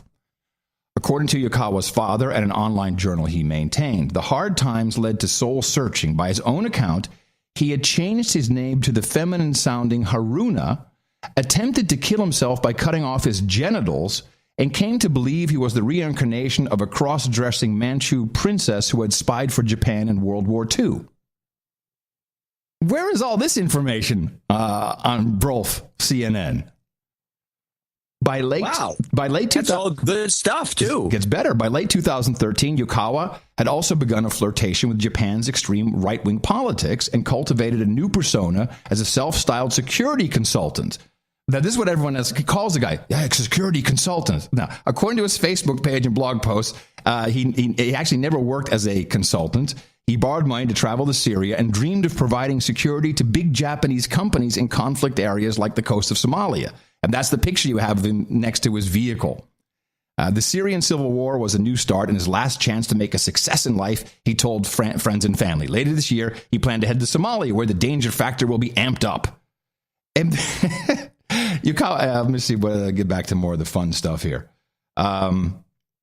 He was a very friendly, gentle guy. I hosted him at my house for 5 days, said Fadi Karmesh, who met and spent time with Yukawa in Abril in northern Iraq in June. Karmesh showed pictures from that time of Yukawa holding a girl on his shoulders. 2 months earlier, he had been in Syria, stopped briefly detained for questioning by fighters from the Free Syrian Army, and he befriended an Asian member of the group, according to Kenji Goto, a Japanese journalist who met him at the time. In Syria, Yukawa said he became particularly close to a part Korean, part Japanese fighter who had been born in Yugoslavia. Over time, Goto, who is clearly the messenger in all of this, said the Free Syrian Army fighters took a liking to him, sharing meals and introducing him to their families in refugee camps, and he was given an Arabic name, and of course he then converted to Islam. Now, private military company. This is still the Reuters article. This is huge. Although he'd never learned to handle a weapon and described himself as a very gentle person, Yukawa portrayed himself online as a soldier of fortune. A visit to the Tokyo address of his paper-based company, private military company, revealed a building with numerous small unmarked offices. The firm was set up for a range of businesses, including handling pet goods and more of these types of companies, according to the registry. In effect, his company existed only on the internet. And then there's video blogs about him awkwardly firing an AK-47 in Aleppo, the stupid vehicle that he has. Yukawa's road to Aleppo started in the sleepy suburb of Chiba, about an hour's drive east of Tokyo. After graduating from high school, Yakuwa, then still known as Masayuki, started a military surplus store selling helmets, belts, and other equipment. This man was insane, mentally insane. And he was trying to cut his nuts off to, like a harakiri type move. And then he said, well, screw it. Now my balls are gone. I'm not dead. I'll just, I'll take a female name. This is insanity. What's going on with this guy. And no one mentions this. No, I know that's the funny part. You wonder why and the curious thing is that it's interesting enough that if they did bring this up, it would make these news shows actually get interesting. Yes. Because they're just whatever the government's telling them to say, apparently. The litany, the script, whatever it is all they're talking about. They don't bring up anything interesting. Like this is very interesting. I find it entertaining. And it gets worse. Yeah. So this is a Reuters article. Now, if I'm doing a video piece and I work at Reuters, I'm going to do a little thing about this video. And in fact, I'm talking about Japanese analysts and other analysts who I think this is the track lady who we talked about before. Calling this video fake. Isn't there some internal system that they can search and then this article would pop up? And then they could make at least mention of this guy's weird background? No. And to the Japanese public. The new Islamic State this is a Reuters report. Hostage video released this week is giving analysts more evidence to support their claim that the video is highly manipulated. We can tell from the past that. All right, so there's that lady. But we don't have to go through that again. But the whole report makes no mention of this guy's insanity. Well. And that with this video that was clearly bogative, whatever they must have. Maybe it was. Maybe there was just so much more bad lighting in the video that they never had the source material. They really couldn't do anything with it because everyone's on to them. I don't know. But wow. It's possible because of the on to them thing. They may have fired their editor. Yeah. And then they finally couldn't get anyone else because these editors are actually good. Yeah, it's hard to do really that stuff. Good Final Cut Pro guys. Yeah. Really, and I mean really good. Oh yeah, they're not that common. You can get people that are functional, but the guys that are outstanding, they're really good, and gals, by the way, I know a lot of good. Oh gals. yeah, there's plenty of actually. Gals. There's some lot gals of are better. I'd say, yeah, in many cases. So, looking at this at the Goto journalist, not a lot known about him, other than it seems like he's the perfect guy to be holding up the picture. Or, I'm guessing that if we look into him, we're going to start finding connections to. Remember the other guys, USAID typically, or some oil outfit, or some of these operations that are sketchy. And then, so our president comes out with a statement. Of course, the United States strongly condemns the brutal murder of Japanese citizen Hirana Yukawa by the terrorist group ISIL. Now, I mean, that is really fantastic that our president has. Just no qualms about just saying, oh, they killed him because this one guy held up a picture. We renew our call for the immediate release. Our condolences today are with the people of Japan for their terrible loss. We renew our call for the immediate release of Kenji Goto and all other remaining hostages. We stand shoulder to shoulder with our ally Japan and applaud its commitment to peace and development in a region far from its shores. So if I were a cynical, I would say Abe called for, he changed the constitutional measure. Japan can now arm itself to the teeth. We are the go-to guys for sales. And you know what, Abe, we know it's a little complicated. People are a bit freaked out about what you did. I got an idea. Why don't we kill some of your people, or at least make it look that way? We'll call the guys over there and the ISIS guys. We can get some orange. We'll roll out the orange jumpsuit set. And then we screwed up like a bunch of a-holes. And we couldn't get the video out. So then we have to make this up. And so everybody we can't show this video of the guy holding a picture. No, you can't show it because it's so unbelievable. It is so bogus. I was on the Twitter and there's somebody who had And why else would it be in English? Nothing makes sense. Please ask questions from time to time. Why is it in? Please, why is it GoTo does everything in English. Why not Japanese? You just can't convince me with this stuff anymore. If you ever could. Well, it's pretty weak. It's extremely weak. Yeah. Ugh.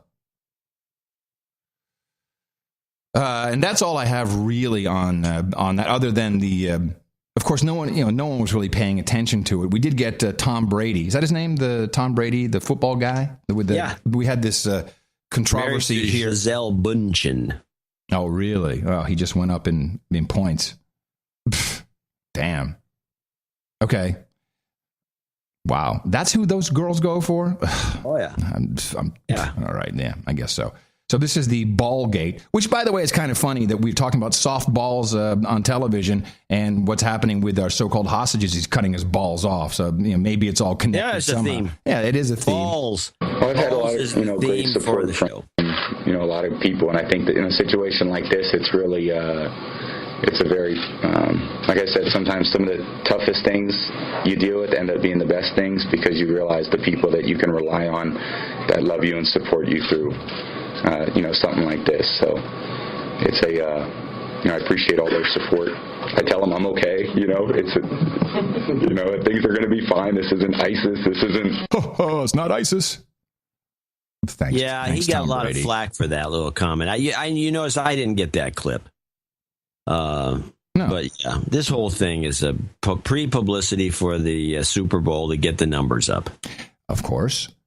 And for people who want it, I have we have the high-res versions of pretty much every video Site Group has discovered, since they're the only ones who seem to be able to discover these videos, the Site Intelligence Group, which I think let's look at their job postings. Maybe there's an opening for video editor. Video editor, must be proficient with. We have an opening for a video editor. So one of our producers says, "Hey, you guys didn't chime in on who's going to win the Super Bowl." Is that big today? No, it's next Sunday. Oh, next Sunday. Okay. But so let's chime in. All right, who's playing? Okay, then we're going to break it down the same way we always do. The New England, it used to be Boston Patriots, with the cheaters, the ball deflators, and they've done other sketchy things over the years. The Boston cheaters. Sound like a West Coast, East Coast vibe to me. And then Paul Allen, one of the richest men in the world's team. The Seattle... Seattle Seahawks, they call them. At least in the Bay Area, they call them the Seahawks. Seahawks, yeah. But the Seahawks... And they won last year. Yes, and so it's a possibility of a repeat. Okay. Well, the way we look at these things, as you can tell, I'm not well versed in the... No, you don't have to be. That's the way you do it. That's part of the whole thing. But it's better not to be. Okay. Now, right off the bat, the New England Patriots, that would be Boston territory. Yes. Okay. I am immediately going to go with the Patriots. Why? I will give you my rationale. Okay. We have a very sketchy trial underway with the Sarnath kid, which there's lots of loose ends, a lot of things really messed up. They do not have a solid case. We need huge distraction from that. And I'm thinking that this would do it if Boston, we can do packages for weeks and weeks on end, and we can keep talking about Ballgate and how they're cheaters and how they stole. It will distract from everything, and I think that would be a main reason to have the game tip in the Patriots' favor. Yeah. What do you? I'm not saying this is final, but that's my initial thought. Yeah, no, I think your thoughts are valid, and they're based on every other thought you've had regarding these games. How about you? Well, I would say technically the better team and the team that should win is the Seahawks, probably. Is the Seahawks. Mm-hmm.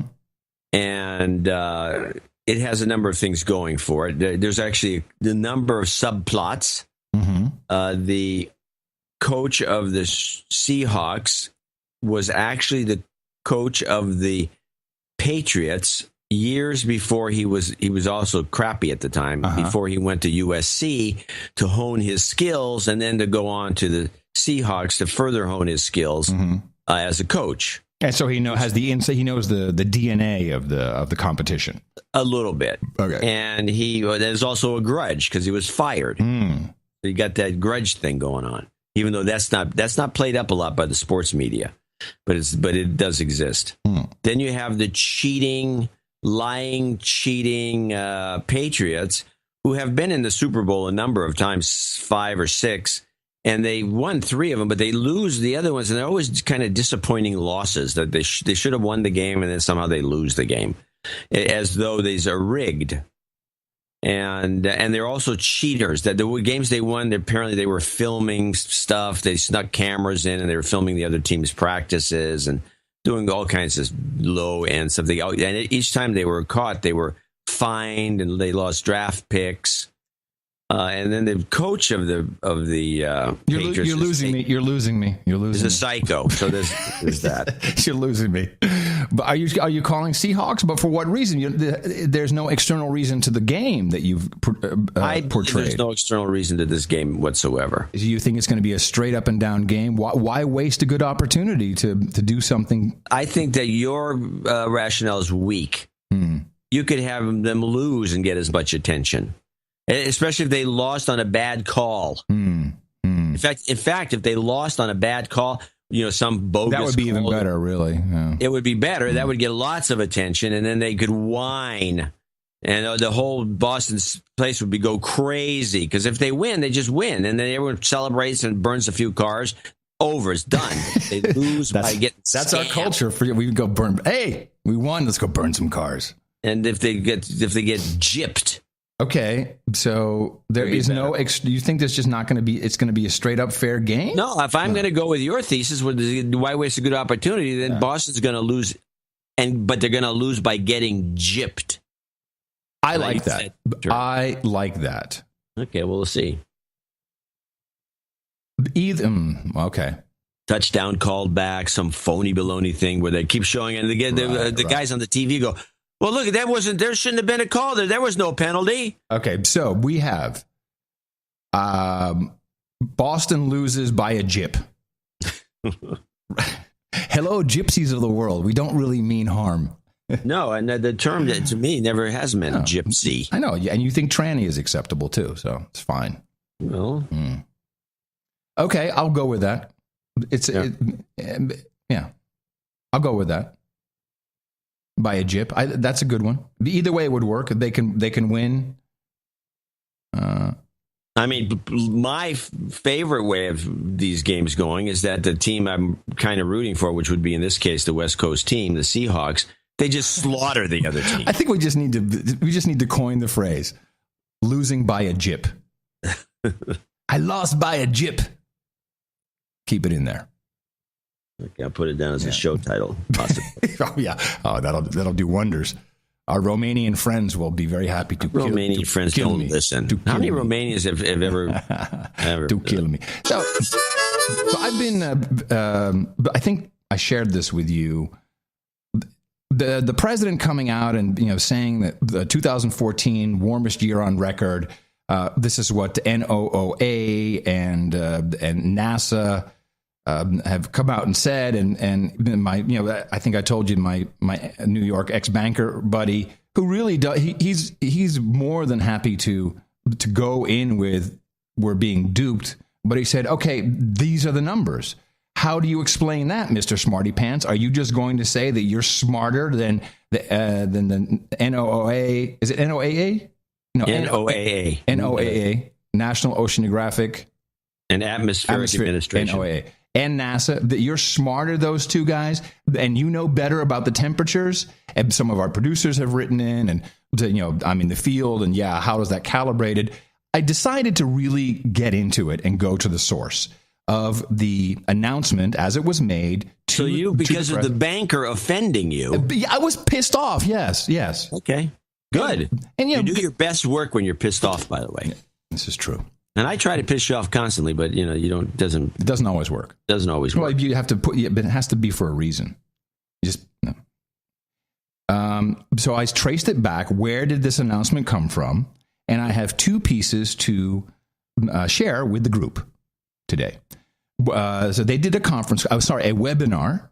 A webinar was done. A webinar. A webinar was done with representatives from NOAA and NASA's and the NASA's. And they had the webinar, you know how that works. You get this little slideshow, and then they have a call-in number, or it's streaming through your little interface there. So I have a clip, and I have a URL for you to go to. I'm going to give you the URL, and then when I give you the URL, then I'm going to start the clip because it's kind of cool if you can see them hear it and see them at the same time. So this is the experts talking about this particular slide in the PowerPoint, which is slide number 5. ITM.im. Okay, let me get it all up here. Okay. Slash. Yeah. 2014 WARM. 2014 WARM. Tell me when you're loading. WARM. And I'm going to start the clip Make now. sure I got this right. Yeah, you got the slide? It is now about to hit. If we certain. now move on to slide 5, both NASA and NOAA take a look at their uncertainties. Certainly there are uncertainties in putting all this together, all these data sets. But after considering the uncertainties, we have calculated the probability that 2014 versus other years that were relatively warm were actually the warmest year on record. And the way you can interpret these data tables is for the NOAA data, 2014 is 2.5 times more likely than the second warmest year on record, 2010, to actually be the warmest on record after consideration of all the data uncertainties that we take into account. And for the NASA data, that number is in the order of about 1.5 times more likely than the second warmest year on their records. So for those of you listening and not able to look at this slide, it is flabbergasting. So the president just said 2014 warmest year on record. Everybody said 2014 warmest year on record. What the scientists actually have on this slide, you have one box for the NOAA, one box for NASA, and it says ranking of record years is sensitive to methodology and coverage because the numbers from NOAA and NASA are different. They have different temperature numbers. Whatever. And they talk about the probability of 2014 being the warmest year. Not it is. No, the probability, 48%, about, it's a little squiggly, about 48% for NOAA. And NASA actually says it's only 38% probable that this was the warmest year on record. And then they have other years saying, 2010, that might have been the warmest year on record, but only a 23% chance that was the... These people have no fucking clue! NOAA has 18% chance that the 2010 was the warmest year. But this is a chance, a probability. I know. It's a probability. They're playing... This is bull crap. Thank you. But not just bull crap. They're not even 50% sure that it's the warmest year on record. Not even half of them are not even 50% sure it's the warmest year on record. Fuck that. Sorry, the Tourette's. But that... And then the president just says, warmest year on record. Lie. We don't know that. Did you show these slides to your banker? No, I just put this together last night, but of course I'm showing this to my banker. That's 16 more seconds on the clip. Which again is 2010. So clearly 2014 in both our records were the warmest, and there's a fair bit of confidence that is indeed the case, even considering data uncertainties. A fair bit of confidence. What? This is an absolute outrage. This is worse than the 97% of scientists agree man-made humans are creating global warming. This is not science. I'm sorry. Where's the scientific data that I was promised? These two outfits within our government don't even have the same numbers by a long shot. They have different temperature numbers. Who's right? Why don't we have an exact? Why is it not exact? Why? They're working with an agenda. You think? Ugh. I think this is good that you found this little slide. It matters not, for we are going all in, all out with Hollywood for global warming, climate change, etc. This is Admiral Robert Papp. He is the U.S. Special Envoy. What's his last name? Papp, P-A-P-P. It's like a pap smear, but an extra P. Oh, I had a joke there, too, and you just I stole it from you, sorry. No, that wasn't what it was. It was better. But you can do it later. Admiral Robert Papp, and he is Special Envoy from the State Department, I believe, and his domain is the Arctic. And the Arctic, of course, is very interesting right now as we have jockeying for position for the resources there now that some of that ice has opened up. Man, this guy looks like the bureaucrat turned admiral. That would be the guy. Yeah. And so he wanted to learn, he wanted to convince... By Ballmer, by the way. Yeah. He feels that the global warming, climate change, man-made global warming is not being communicated properly to the youth of the world. And he decided... communicated constantly. Not properly. He wants to do it in a way that is more akin to what we usually watch and track on this podcast, which is through Hollywood, with a Hollywood narrative. So if you're going to do that, well, maybe I should just let him tell you his idea, and he met in Hollywood with the right people to get this going.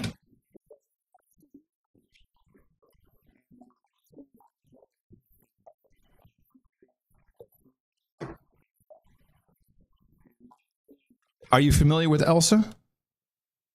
John? No, you probably aren't. No. Let's wait for the next name. Do you know who we're talking about yet? Elsa These and are Anna? people from the movie Frozen. Correct.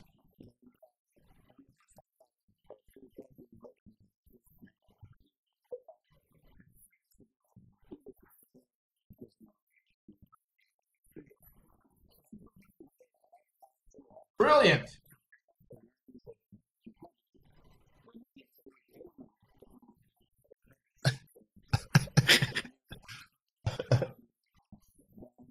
Olaf, I like warm hugs.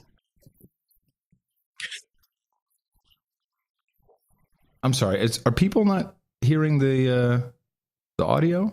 I can hear it. Yeah. Okay. But that means it might not be streaming. No, well, we're streaming. I don't know. I shouldn't be paying attention to that. Here we go.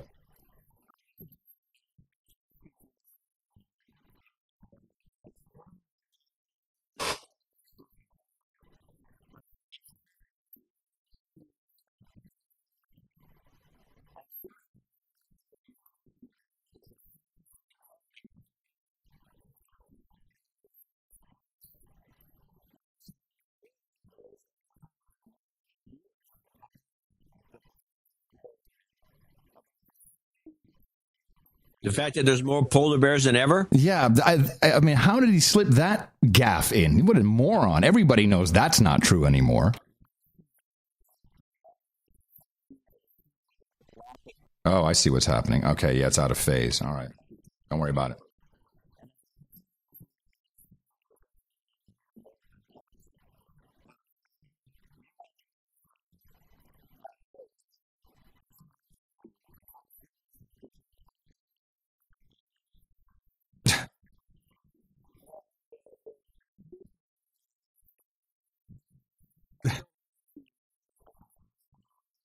Yeah, so we still have Disney. Hold on a second. Let me get this straight. We have admirals in the U.S. Navy going to Hollywood and talking to executives at studios that are supposed to provide entertainment to the American public and strong-arming them into providing propaganda to propagandize the American public about what is possibly the biggest pile of crap ever dreamed up in the last 20 to 50 years. Is that what you're telling me? You are right, sir. This is disgusting. Mm-hmm. It's not new. Time for us to go back to our evergreen Martin Kaplan of the Lear Foundation. A little talk about Hollywood and our government. So in the course of our work, this is in the 2 years, 11 to 13, 335 storylines that we worked on have been aired. We've worked with 35 networks in the past 4 years, 91 different television shows. Woo! Yeah, we know how it works. Now, I'm going to round this segment out. I believe I have an entry in the Red Book from many years ago. I don't know if it's an older Red Book or if it would be an older Red Book. These books go about 1.5 years max. And I believe that I have put in the Red Book that someday, one day, we will have geoengineering taking place around in our skies. And we will eventually find out, well, we were already kind of doing this a little bit to make sure that, we wanted to get a jump start because it'd be hard for people to understand that we need to do this. And this is why I believe that, yes, there is stuff being sprayed and why I see a difference between persistent jet contrails and what some would call chemtrails. And the Washington Post came out with an article on Friday. As government's efforts to cut greenhouse gas emissions continue to sputter, some researchers have discussed another possible tool for combating climate change, geoengineering the climate. One particular form of it is solar geoengineering, would involve reflecting sunlight away from the Earth to reduce future warming, possibly by deploying an army of mirrors or spraying the air with reflective aerosols that would function like a chemical sunscreen. But as it turns out, some people believe that a global campaign is already underway to have aircraft spray the air with chemicals, whether to control climate change or for more sinister purposes. Meet the chemtrails cloud. Yeah, of course. Crowd. Yeah, of course. Chemtrails. And so the title of this article is actually how a group of conspiracy theorists could derail the debate over climate policy. And it's kind of starting to pan out what my Red Book entry was. And then I found the guy who wrote the book on this, Professor David Keith, and I have the whole segment. We'll just play it until you're done with it. He was on the Colbert Show talking about doing exactly this and spraying, and mind-boggling the first minute and a half of this interview. Exactly. Okay, so what do we do? So the other thing is horrifying. It is that you could actually spray sulfuric acid in the stratosphere 20 kilometers over our head and use that to stop the planet warming up in a ugly tech fix. You can spray something into the atmosphere to change. Spray pollution into the atmosphere to stop it warming. So in the end, pollution saved them all. We owe pollution. We owe acid rain an apology, is what you're saying. A totally imperfect technical fix. Okay. It would have risks. It wouldn't get us out of the long-run need to stop polluting, but it might actually save people and be useful. Okay, so again, I interrupt you slightly there. How does it work? How many planes are we talking about here? How do you do this? So let's say you wanted to stop it warming in 2020. You'd start with a fleet of just 2 or 3 kind of modified business jets. What kind of like a G6? Yeah, like a G650. Like a G6. That's like it. A G6. And you'd put, say, 20,000 tons of sulfuric acid into the stratosphere every year. John, you're a scientist. You understand chemicals. Sulfuric acid, is that H2SO4? Is that the sulfuric acid I'm thinking of? Yeah, that would be sulfuric acid. That's the stuff you put your finger in and your finger's gone? No, it does. It would burn you, but you could rinse it off before your finger would be gone. And each year you have to put a little more. And this doesn't, in the long run, mean that you can forget about cutting emissions. We will need to rein in emissions. No, we'll get to it eventually, yeah. But it does. In the meantime, we're shrouding the earth in sulfuric acid. So people are terrified about talking about this because they're scared that it will prevent us cutting emissions. Right, and also that it's sulfuric. But listen to what he says. Also, the sulfuric acid. Colbert is funny, but this guy is saying people are afraid of talking about this as a solution because they believe that it will be seen as a shortcut and people will not want to actually cut emissions. Which is, by the way, well, there's a lot of reasons people would not like to. Well, but it would be used as a crutch. I think he's right in that regard. Of course he's right, but this is now a conversation that is a conversation we need to have, which is coming due. Sulfuric acid. It is. But listen to I just want to get to the numbers part about the danger of sulfuric acid. They're bearing the lead. Is there any possible way this could come back to bite us in the ass? Blanketing the earth in sulfuric acid, because I'm all for it. This is the all chocolate dinner. I still get to have my CO2, and I just need to spray sulfuric acid all over the earth. Right question, but we put 50 million tons of sulfuric acid in the air now as pollution, and it kills 1 million people a year worldwide. Okay. Oh, so let's add more. And now listen to this. This is the best part. So good or bad? It's terrible. But it'll be better if we put more in. We're talking about 1% of that, a tiny fraction of that. So we should reduce that sulfuric acid. So if it pollution. kills 1 million people and we're only bad. doing 1% more, we're just killing 10,000 more people. You can do math. Okay. And see, the scientist doesn't even understand what was just said. No, this guy's a complete idiot. Yeah, he wrote the book on Harvard that, School of Engineering and Applied Sciences. Mm-hmm. Yeah, he wrote the book. His research interest is geoengineering, direct air capture, CO2 capture, and climate change. So he's a climate change money guy. Oh, yeah. He gets money for doing stuff for regarding climate change. That's where his money comes from. Yes, sir. Yes, sir. So there's no conflict of interest there with these ideas. No, not at all. None whatsoever. It's all about the same thing. The whole interview was funny to watch, and it just gets deeper and deeper and deeper. But this is coming. This is definitely coming. Geoengineering and just business jets. I mean, it's everything that the chemtrail people already say is out there and being done. That's all we need next. Well, thank goodness we started doing that early. You all would have been dead years ago if we hadn't started putting sulfuric acid into the air. Well, if it's only 1% of the total amount of sulfuric acid he claims is already going into the atmosphere, how come that isn't reversing the global warming by itself, in and of itself? Doesn't make sense. You don't ask me science questions, man. I'm not a scientist. I just read whatever they tell me to read, and it turns out they don't know either. All right. Well, that's not getting clip of the day, but it is. No, it shouldn't have clip of the day. It's okay. That's okay. Jeez. Yeah, we're doomed. I just wonder if some people get depressed listening to this show. No, I just want the red book entry to come true. That's all I care about. We're working on it. You got a measles thing? No, I don't want to play that. Hey, the Pegida guy movement quit with the. Yeah, no, we know he quit. But here's something that is, I can't really, there's nothing really to show, but in the Je suis Charlie category, everyone's been looking at these videos. I don't do this. I don't care anymore. Fine, shot in the head, not shot in the head. But there's a couple of people who noticed something very interesting. Do you remember the video and they get out of the Citroën? It's a there's a lot of material on about this. Have you heard about the different cars? Yeah, but one's got the model was the wrong model, and this is well, the car that they found that had the ID in it. Where the terrorist left his ID card, as one does. That was in the car that looks the same, but it's not. It has different mirrors. It's a different vehicle than from the one that they got out of when they were shooting things up and he lost his shoe. Yeah. That's irritating.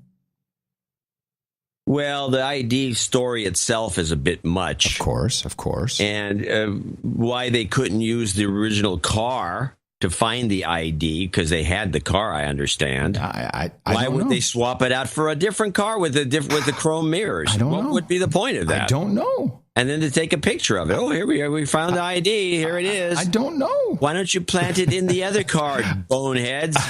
I really don't know. It's just annoying. Well, yeah, and even if it's, I don't know. Yeah. Right. That one. I mean, the problem that we have here is that maybe the whole the same reports talk about the bullets were all dummy blanks. Right. And so they went in there, shot up the place, and they poured a bunch of pig blood all over the place. You went much deeper on YouTube than I did, apparently. And yeah, and what was interesting is it's because it's like I can't buy the conspiracy part of it or the bullshit part of it, because there are still a couple of very famous dead cartoonists that, unless they had heart attacks years earlier and they just put them in there, it doesn't make any sense, because normally when they do these deals, the whole thing is swept under the rug really quick. the Sandy Hook thing is the best example. Well, they burned down the school. They're burning down the house. They're burning Lanza's house and the whole thing with all the stuff in it.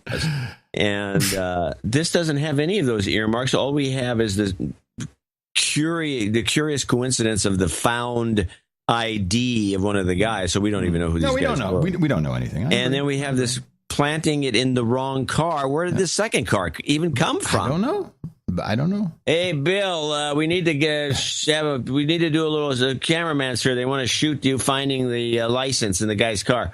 Yeah. Oh, well, the guy's car, it's over in the impound lot. Nah, just use this one. It looks the same.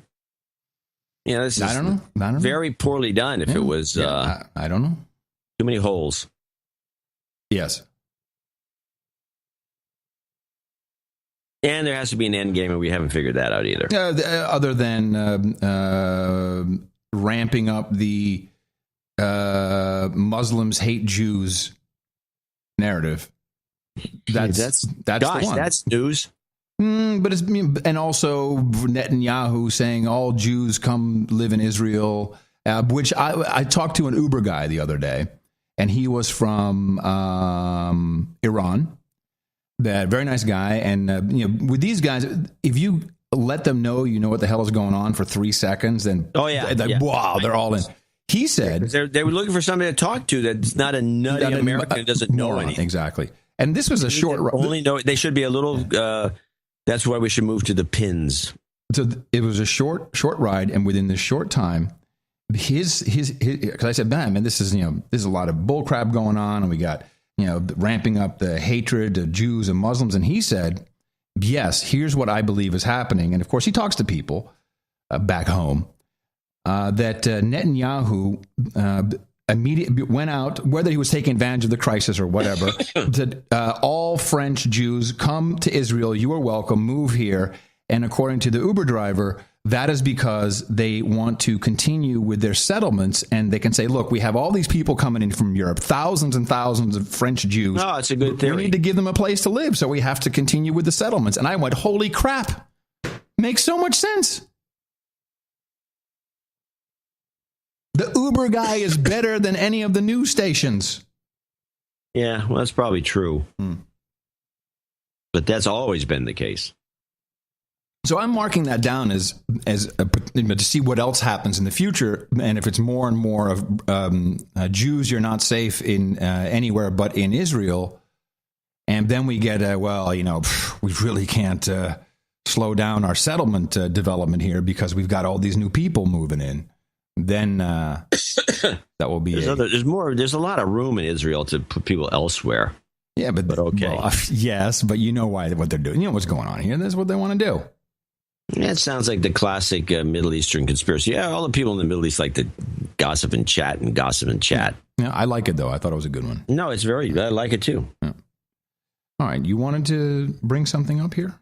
Play Hank Green the Clown on PBS. Hank Green the Clown on PBS. And Hank Green, who was one of the YouTube stars to interview the president today.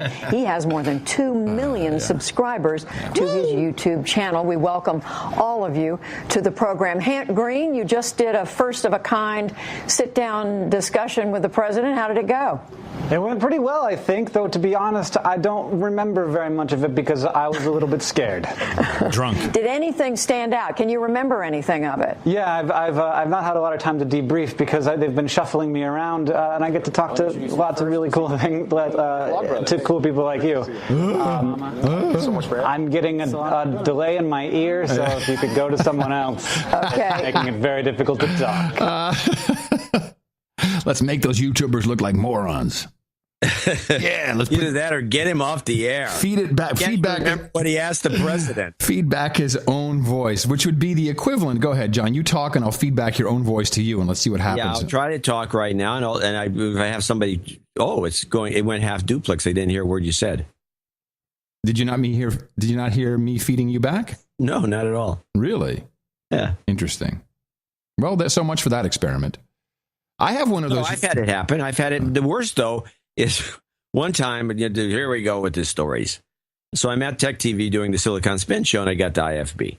And once in a while you get that feedback thing. But the worst case was I start the segment, the B block, let's say, and there's Leo in my ear doing his show while you're talking. Well, I'm talking. Yeah, that's good. And it apparently synced our clocks almost perfectly. And I say, so I'm trying to do the show with Leo, and so then it stops. We go to break, and I say, something's wrong with the sound. Leo is coming through my ear, but Leo also went off the air at the same time. So they said, I don't hear anything. Mm-hmm. Yeah, and I say, I guess it's fixed. As soon as we begin the next block, there's Leo again. Huh. Oh, okay. I see what you're saying. Right. So it's, right. Coming back from commercials at the same time. Right. Yeah. So they finally figured it out after I took the thing out of my ear. So I can't use this. Right.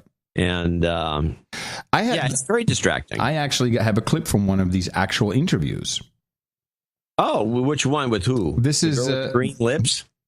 Not the girl who eats cereal out of her bathtub, but the kind of cute girl. I forget her name. This, by the way, was the most idiotic exercise I think a president has ever done. This is Megan from Google. This is her doing. She's now the CTO, and she's going to bring in, try and hip it all up. I'm telling you, this is her doing. Could be. It's coincidental that she starts and this bull crap starts with the Google property. Anyway, I thought this was interesting the way the president answered this. My question for you is, why should the younger generation be interested in politics, and why should it matter to them? Well, basically, politics is just how do we organize ourselves as a society. What? Politics is just how we organize ourselves as a society. Well, then we shouldn't give a shit. Just let somebody get a good organizer in. How do we make decisions about how we're going to live together? So young people care about how college is paid for. Well, the truth of the matter is that the reason we even have matter. Shut up and listen for. There's a point to this. I doubt it. Yeah, there is. Is that the reason we even have colleges is that at some point there were politicians who said, you know what, we should start colleges. Okay. What? There were some politicians out of the blue who said we should start some colleges. Would you like to find out more about these politicians who started colleges? Oh. And dating back to Abraham Lincoln, who started something called the land grant colleges, and he understood that government should invest in people being able to get an education and have the tools to succeed. Well, you guys are the ones who are going to be using these colleges and universities, and if they are not getting enough funding from government and your tuition goes up and you've got more debt, you're the ones affected. So you better have a voice and know what's going on and who's making decisions about that. Yeah, for that free money from politicians. Who, thank God. You're right. This was Megan's idea because it's a Google property. So we have people working in the government colluding outside of business, and it's not a fascist system, but apparently it is, because the first thing she does is she pushes a Google product, YouTube, onto the scene with this bullshit thing, this crap interviews. Yeah. The guy goes, sorry, I needed a sting there. Yeah. The guy, the clown. The clown. He didn't even remember what he asked the president because he was drunk. Too scared. He was scared. And then by the way, if you play that clip again, I don't want you to. No. But he says, I'm still being debriefed. Oh, wow. I didn't even catch that. Yeah. So in other words, play it again and listen to this, because that means that he can't talk about what he did because maybe they took something out or the whole thing was bullshit. And Hank Green, who was one of the YouTube stars to interview the president today. He has more than 2 million subscribers to his YouTube channel. We welcome all of you to the program. Hank Green, you just did a first-of-a-kind sit-down discussion with the president. How did it go? It went pretty well, I think, though, to be honest, I don't remember very much of it because I was a little bit scared. Did anything stand out? Can you remember anything of it? Yeah, I've not had a lot of time to debrief because they've been shuffling me around, and I get to talk to... So he's MK Ultra. I have no idea what he is, but he's still getting debriefed. I'm going to show my support by donating to No Agenda. Imagine all the people who could do that. Oh yeah, that'd be fab. Yeah, on No Agenda. Hey now! In the morning. Hey, good catch, John. That was good. We have a few people to thank for show 690. We do. We're 10 shows away from 700 shows. Wow. 700 shows. And every single one of them we did without our spectacles. Without what? No, never mind. Nothing. Without a net. Without a net. Without Sir a net. Peter McConnell in Suzhou, China. Whoa. Hello. That's nice. 146.84. I have to read this since he's in Suzhou, which I've been to. Where is Suzhou? It's on the coast. It's one of the first industrialized, modern. It used to be the silk capital or some damn thing. And by the way, that's Sir Peter to you. Sir Peter to me. Yes, Sir Peter. Douchebag check. As I last night sipping scotch Lafroy quarter cask, for those interested in listening to Duke Ellington, I thought to myself, life is pretty good. I owe all of this to No Agenda. Stop. But I just want to hear that again. He's sitting there sipping scotch Lafroy quarter cask, listening to Duke Ellington, and says to himself, Self, your life is pretty good, and I owe this all to No Agenda. There you go. Wow. I then checked my accounting, and having not donated since September and being equally moved by the note from the anonymous producer in show 688, decided it's time to get moving on my baronetcy. Good. So, okay. And he needs repatriation karma. General douchebag for DHS. I'll do the karma for him. He deserves that. You've got karma. And we have some other douchebag calls coming up. Okay, we'll douchebag and karma the rest of these guys at the end. Yep. Anonymous in San Francisco, 12915. William Durkin in Greenville, South Carolina, 12358. We do have a birthday call out for him. And... oh, boy. Yo, boy. Sorry. Yeah, it's... saying anything. I'm good. Just got to... Yeah, I know what you're doing. It's like, and in the red corner, wearing the black trunks with gold trim. He has a record of 33 wins, 0 losses, and 1 draw.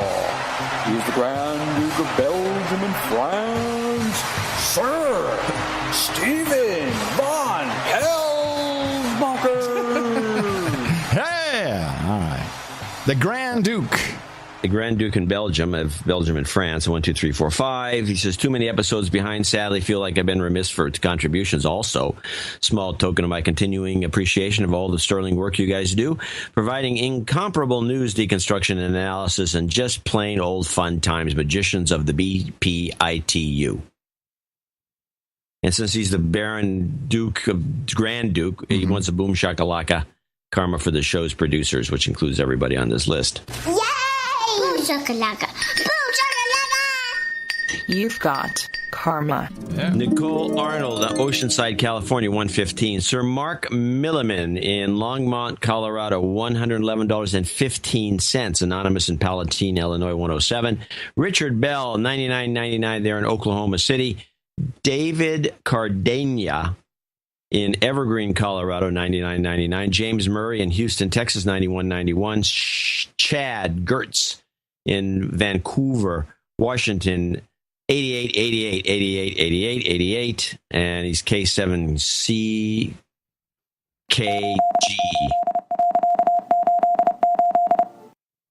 The QSO party next week. Mm-hmm. Jacqueline Menton in... what's it mention? It says here. Well, in Port Townsend, Washington, 7738, right down the street from me. Matt Frazier, Corinth, New York, 6969. Just turned 42. We got you on the birthday list. Guillaume Rouche in France, 6969. He just wanted you to say his name again and add France to the donation pool. Please douchebag my whole country for becoming a new police state. Douchebag. Yes, we do have very few French in France. And he also wants the Theresa May jingle. I should probably play that at the end. We haven't heard that in a while. Theresa May jingle? Yeah, we need these rules. Oh, he wants it for our morning alarm? No, he just wants it just in general, I guess. I don't know. Nobody wants. What is it? The Theresa May jingle, but the about the new laws in Britain. We need these laws. It's like you'll play it at the end of the show. Yeah, that's what I'm saying. Record the end of the show. Exactly. I thought it was bomb. So that's what I use from my phone.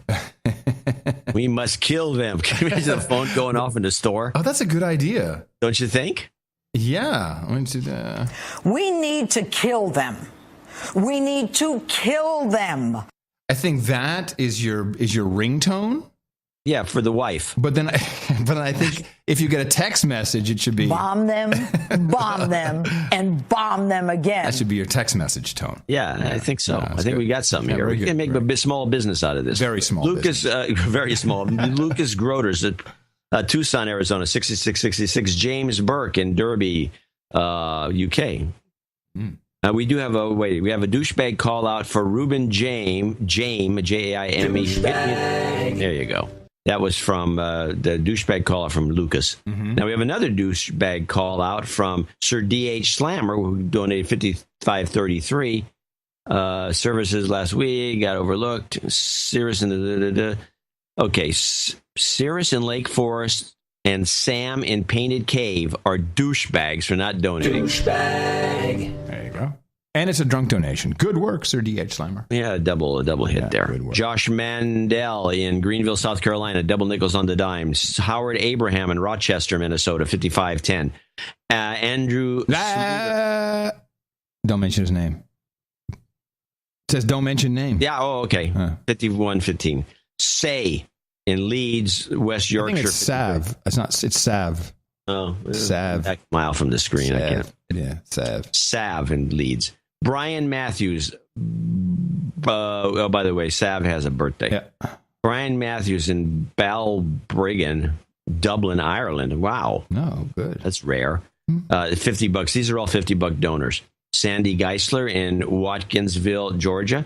Macy Stalowski in Calgary, Alberta. Always there, Macy is. Always. Fantastic. John McGuinness in Ringwood East, Victoria, Australia. Sir Bogdan Lehendro is the way he wants it pronounced, which is the way to pronounce it, in Roanoke, Texas, sir. And last but not least, our buddy here, Sir Alan Bean in Oaktown, California. That's it for today's show, 690. Wow. Want to remind people that we need continued support. And so if you have it within your means, please help us out by going to Dvorak.org/NA. And for the next show. Next show's coming up. That will be nice. 691, and we'll do a jobs karma for everybody who needs jobs, and jobs. Let's vote for jobs. You've got karma. Very nice. And thank you all, everybody. Whoa. What? Both of the last two clips with the jobs, the kids, yay. And then the last thing, the karma was, you've got karma. They both dragged their asses at the end of the clip, like there was something wrong with your clip machine. Oh, really? Yeah. I didn't hear that. I did. Maybe that was just Skype doing something weird. Well, it would be too much of a coincidence for it to be at the end of both clips. I don't know what to tell you. Okay. I don't know what to tell you, other than I don't know what to tell you. All right, you don't know what to tell me. Please, I want to thank everyone who came in under $50, mostly for anonymity reasons, but also a lot of people on the monthlies. Please check out our monthly subscription options. That really helps. It really does. That's a great way to participate. And, of course, thanks to our executive producers and associate executive producers who we thanked earlier on in the program. Support us at the following web address. Dvorak.org/NA.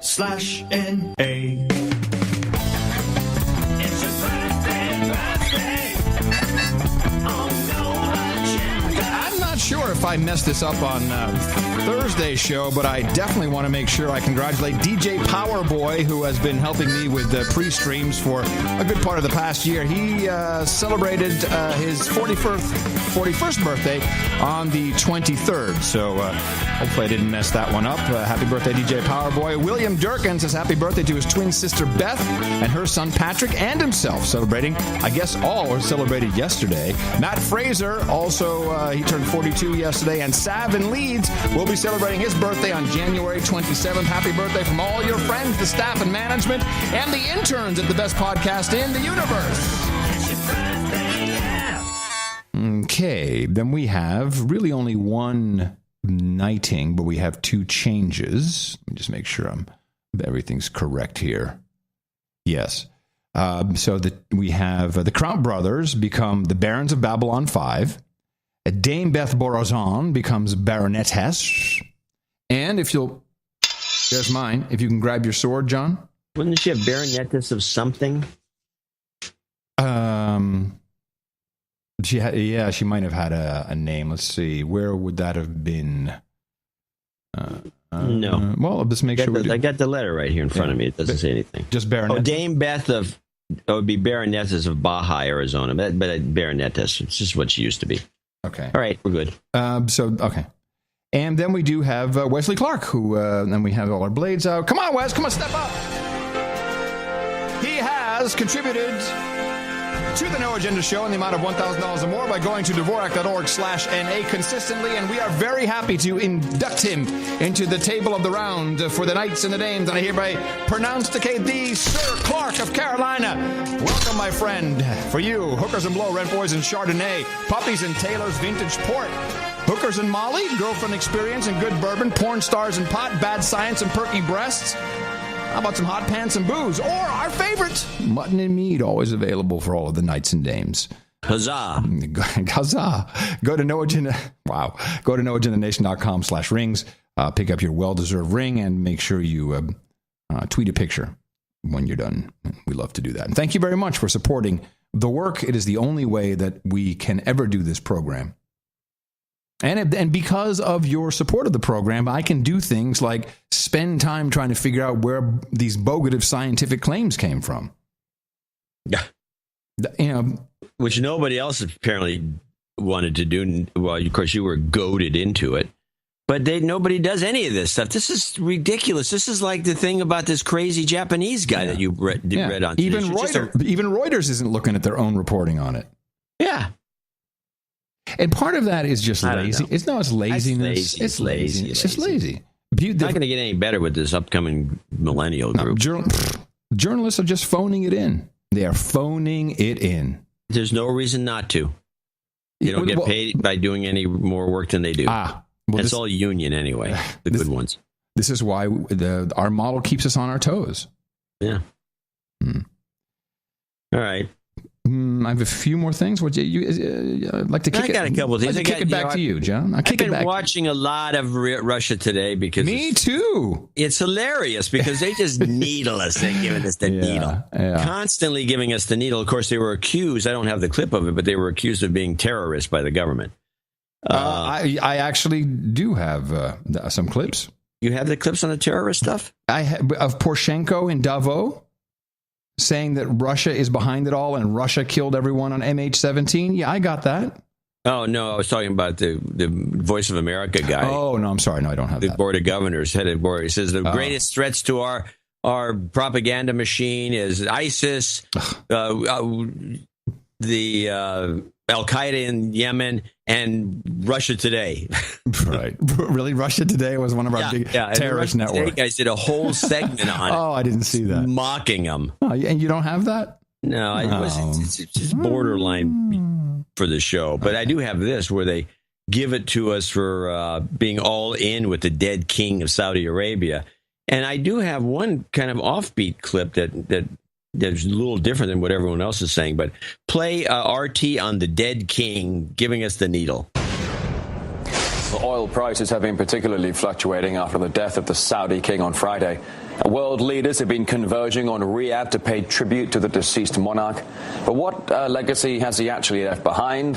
Well, when it comes to human rights, the late Saudi king has repeatedly come under fire. Beheadings, floggings, fanning the fury of the media and activists, though without any effect. Saudi Arabia's reputation is also stained with countless accusations of women's rights suppression. However, some praised the former leader for improving the record by a notch. The kingdom, though, is also shelled with criticism over the lack of freedom of expression and migrants' rights abuses as well. It's overrated. Well, the late Saudi king has made plenty of friends in the highest echelons of power over his almost decade-long rule.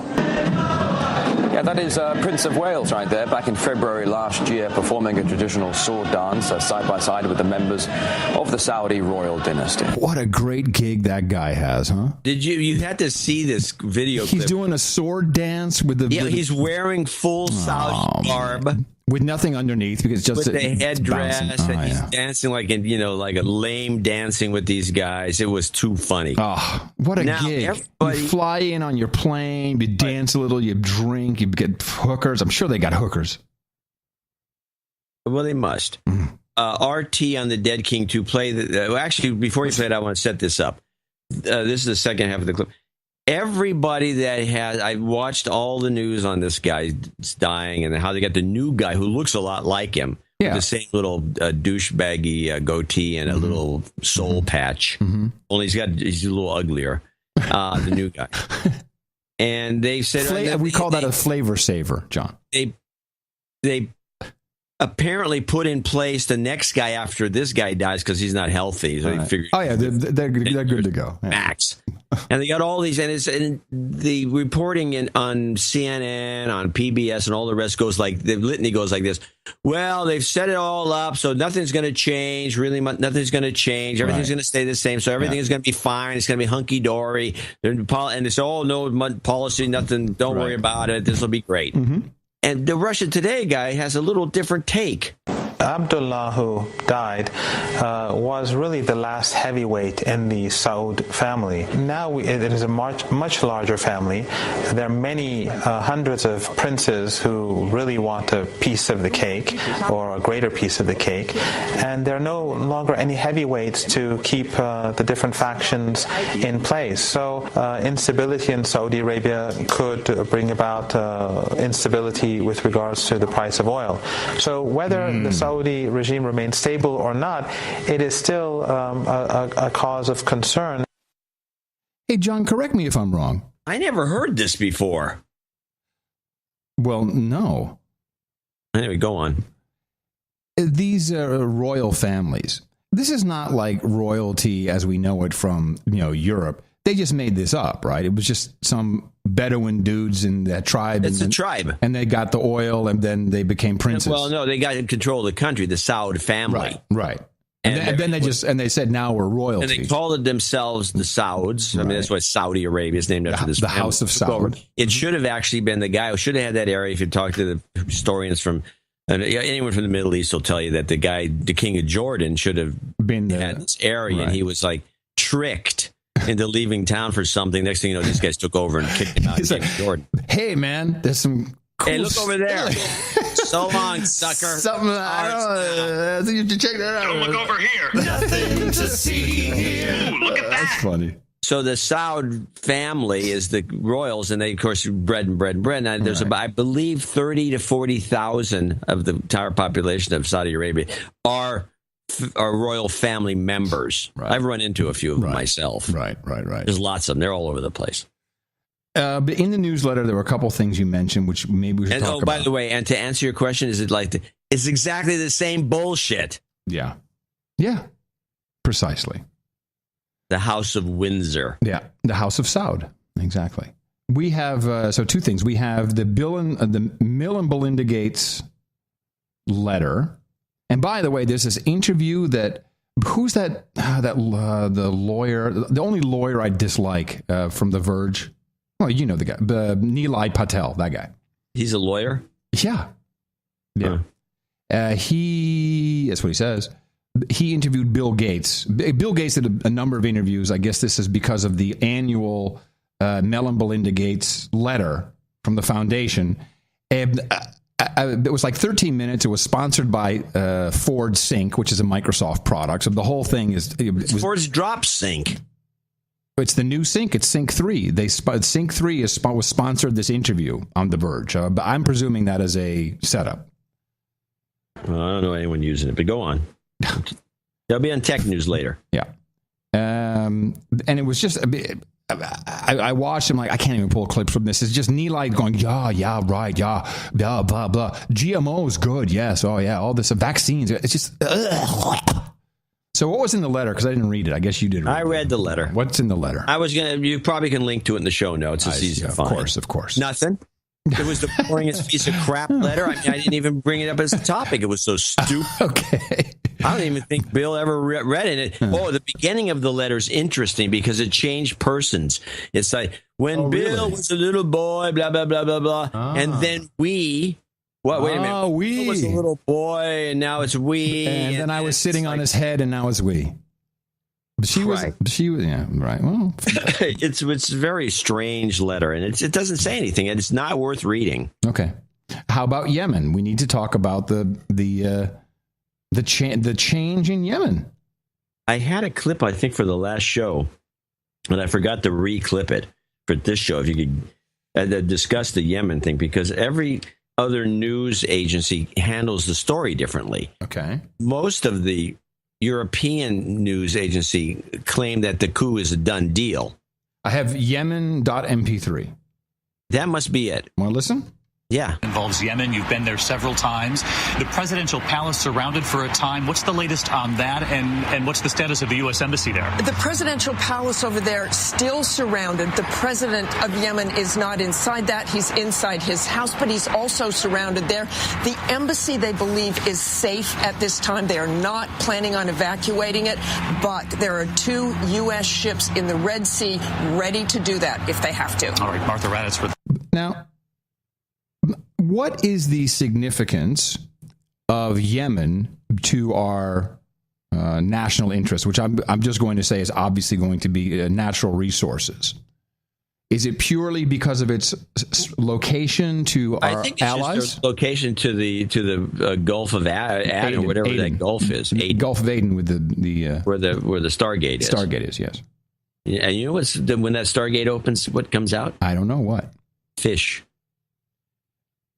You know, they're gonna put that on my tombstone. Fish. Just fish, just a word. So, of course, we were friends with the guys running the place. The way we showed our friendship was by droning people. That's what we do. Hey, you want to be friends with us? Anybody, we need to drone anybody? Yeah, we got some AQAPs over there who were probably messing with pipelines and just being annoying. And now we have the Houthis. By the way, I want to stop you because there's a moment. I'm looking down. I can see the tracks, the BNSF tracks. Do we have private cars coming by again? No. But it said started like about 4 minutes ago, and it's continuing. Oil tankers.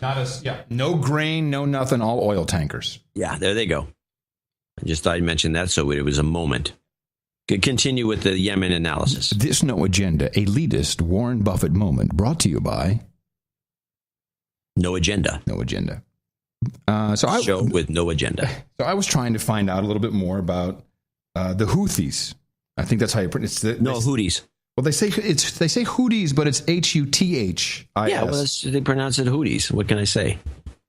Well, everybody pronounces it Houthis, so I'm going to pronounce it Houthis. I'm going to pronounce it Houthis. Well, you can pronounce it Houthis. You sound like a Houthis. Yeah, okay. I'm not going to do it on street everywhere. I'm not going to be like, "Hey, Houthis," Hey, Houthi. And I don't do it in a gay voice either. That's unnecessary. I didn't do the gay voice. I just said Houthi. Houthi. Do you know anything about the Houthis?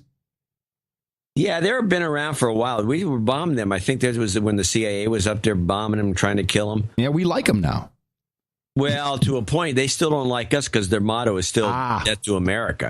I got some analysis here from the State Department. Well, not really. It's from Human Rights Watch, which is funded by the State Department. So we'll just call it the State Department. Yeah, just be honest about it. This is from the State Department of the United States, and this was on NPR.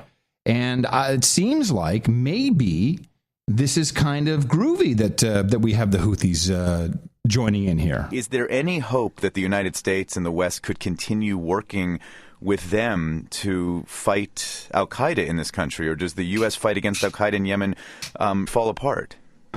Well, ironically, the one thing that we know the Houthis and the U.S. government have in common is that they both want to get rid of al-Qaeda in the Arabian Peninsula. Oh. So it may not be entirely implausible to envision the Houthis in the United States joining in the fight against AQAP. They hate There's something incredibly striking about this narrative, that you have a country that overthrows a leader during the Arab Spring. The United States is fighting terrorism there. The United States, in theory, might have to work with that former president who was ousted and a group that has called for death to America if they want to continue the fight against terrorism. this is often the way Yemen is. Yemen's politics and intrigue makes the word Byzantine seem simplistic. We don't know if Yemen is really sliding into chaos or if it's just continuing to hover on the brink. But we do know that this is a serious challenge for the U.S. government. I got a kick out of what she said, too. I thought that was pretty funny. Yeah. Now, I thought that was good. We know more about Yemen now. Not really. But. I've always wanted to visit Yemen. Really? It's apparently, there's some photographic moments in Yemen that are out. I've seen. Yeah. Just like you want to see these places. Well, you should time that with the opening of the Stargate. I'm not a big fan of fish.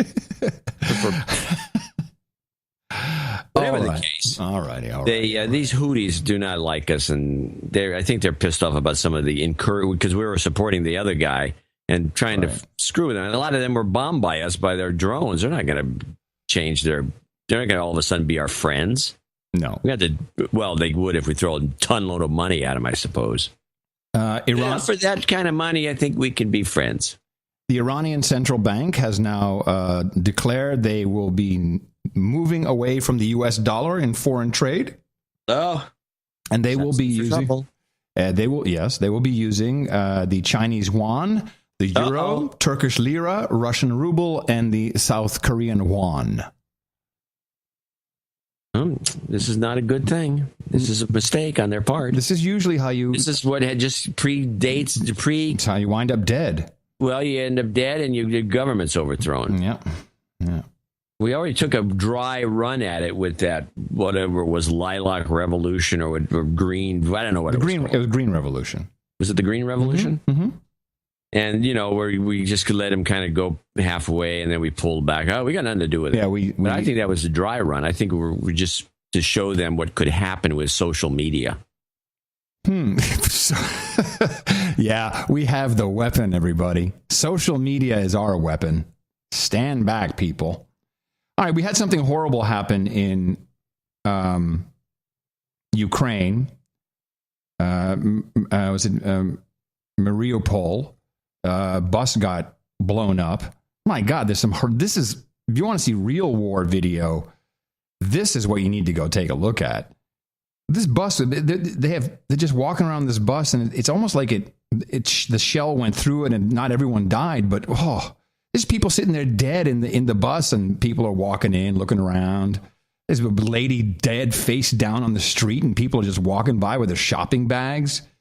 It's really kind of disturbing.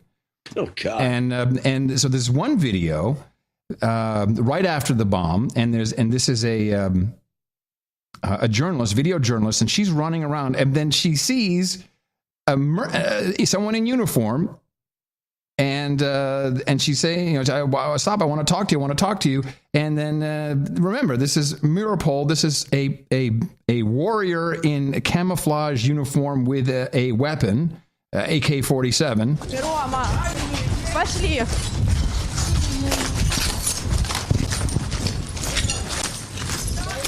Стоп, подождите, скажите, что это? On my face, please. Oh, I'm sorry, it's an American. Please don't videotape my face. Yeah, mercenary. On my face, bitch? Is that what he said? No, he didn't say bitch. He said please.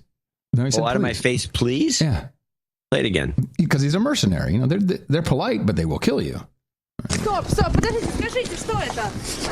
On my face, please. And he shields his face from the camera because he's a mercenary. More British to me than American. No, it's American. It's not British. I looked at very British. It doesn't sound British. It's not British. So while this is happening, this bus is really bad. Then we have Davos, which is the big drinking club there in Switzerland, and everybody's hanging out. We all took the jets, and we have President Poroshenko of Ukraine, the chocolate king, who was ushered in and who was given key spots to American operatives, the Minister of Finance, a woman who received her citizenship overnight to become the Minister of Finance of Ukraine. And he has on stage, he has a piece of this bus riddled with explosive holes or whatever. And he's showing that to accentuate So they shipped a piece of the bus. They flew, and they must have flown it. They must have flown it in Maybe with it was a jet. piece of shrapnel that actually landed in Davos. It's a pretty big piece. It's like the size of a briefcase, and he actually walks off the mic for a second to go get it, and someone hands it to him, and it's just it's a piece of bus. It's so he's a prop comic. Totally a prop comic. And that's what this is, of course, is about. I have here part of the Volnovakha bus with the heat of the fragments of the Russian missiles which hit in my people. By the way, there's a lot of people saying that this was not a Russian attack, but it actually came from the Ukrainian side. So, but that is always going to be the challenge, is finding out who did what. And for me, this is a symbol.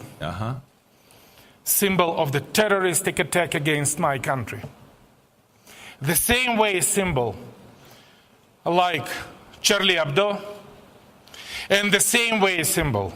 I found this interesting, that he says this is the same type of attack as Charlie Hebdo. It may be in that it's terror, but very different groups and related rationales and everything in between. Right. Like a terroristic attack which was done by Russian missile operating by Russian officer against MH17. Oh, there we go. Without the black box information, no flight recorder data, he is now going to tell us that Russian missile operated by Russians brought down MH17. Thank you. Flight of Malaysian airplane, which were killed 298 innocent victims from 17 countries, which demonstrate that the terror is not a problem of Ukraine, and even not the problem of Europe. This is a global problem. And the fighting against terror is our joint. We can demand our joint efforts. And we can win the terror, and we will win the terror. Win the terror? I thought it was a poor choice of words myself. United. Because we are not afraid. No. We are united. Yes. And the whole world now is demonstrating the strong solidarity with Ukraine. And I want to thank all of you for that. Thank you very much. So there you go. Russia did everything. Russia blew up the bus. These Russian guys, man. And that's where I went over to RT. And one of my favorite RT personalities is the girl Gayan Chikayan. What's kind of a cute Russian girl. She goes to the State Department briefings, the one that Matt's always the one that's in the audience. Yeah. Well, the press corps. She's in the press corps. Yeah, that's what I mean. And so there was supposed to be the ceasefire between, these are the Minsk agreements between Russia and between Ukraine, or the Russian-backed separatists, the rebels, whatever it is today. And she made this nice little package, and I cut this down into a couple pieces and then got another piece from somewhere else. She calls out Jen Psaki and says, you're always so sure that it's Russia, and you always say Russia did this, but when there's doubt where it might have been the Ukrainian side, you never immediately say it was the Ukrainians. We have to, it's still being investigated. So she's trying to call Jen Psaki out. And do you think Jen takes kindly to this? Jen Psaki, the redhead? Mm-hmm. No. I went to the State Department with a very simple and straightforward question. Do the actions of the Ukrainian government comply with the Minsk agreement? Here's the answer. In general, Russia has illegally, and Russian-backed separatists have illegally come into Ukraine, including Donetsk.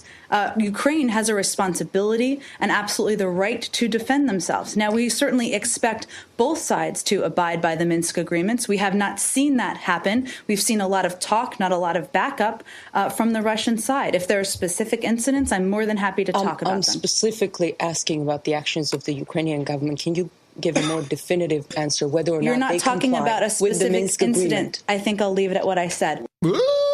Shut up, slave. Oh, then our girl goes back and she goes for round 2. With the Minsk agreement, do they comply? You pass a judgment that Russia is not complying with the agreement. I listed a range of specific ways that Russia is not complying. Under the agreement, sides must avoid. She did an okay? Did you hear that? Wow. She went, oh, yeah. Okay. Under the agreement, sides must avoid deploying and using heavy artillery. Isn't it what the Ukrainian government is doing right now?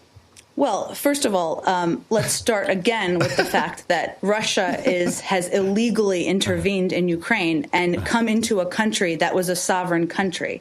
So I'm not sure if you're proposing that a sovereign country doesn't have the right to defend themselves. I think we're going to leave it at that. Oh, she's not going to be invited back. But luckily, Matt Lee to the rescue, everybody. It just seems to be that when the government of Ukraine is accused of shelling, of bombarding civilian targets, when that accusation is made, you refrain from you don't take you say let's have an investigation into it, and when there are incidents that you ascribe to the separatists, there's an immediate condemnation. So I think I that's wouldn't where say that's these questions exactly are what's coming. happened. There are times where it's clear who is responsible. This is a case where there's going to be an investigation. Oh, okay. Well, Matt. Shut up, slave. Boy, shut up. All shut down. She was mad. She has strange breasts. I know, but she had this outfit on, and it. She has strange breasts. Yes, I think it looks like she. Looking into. I'll tell you, it looks like she has had a boob job, but they placed her nipples too high. Well, maybe she has had breast cancer or something. Oh, thanks. Now you make me feel like a dick. I make you feel like shit. Didn't need that. That was unnecessary. I would have looked into that before I started making these comments. Well, I throw it out there for looking now. For research purposes. You don't see a lot of pictures of. That's why I saw it in this one video. She had this particular outfit on, and it just looked a little off. She has some pictures. If you just look at her images, she's got she looks like a mean-spirited person. Oh yeah. I mean, yeah. If you do what she says, yeah, then everything's fine. Oh man. Yeah, I think this point's well taken. Okay. Even though I have to say that Doug Herbert, my favorite guy on Van Cat.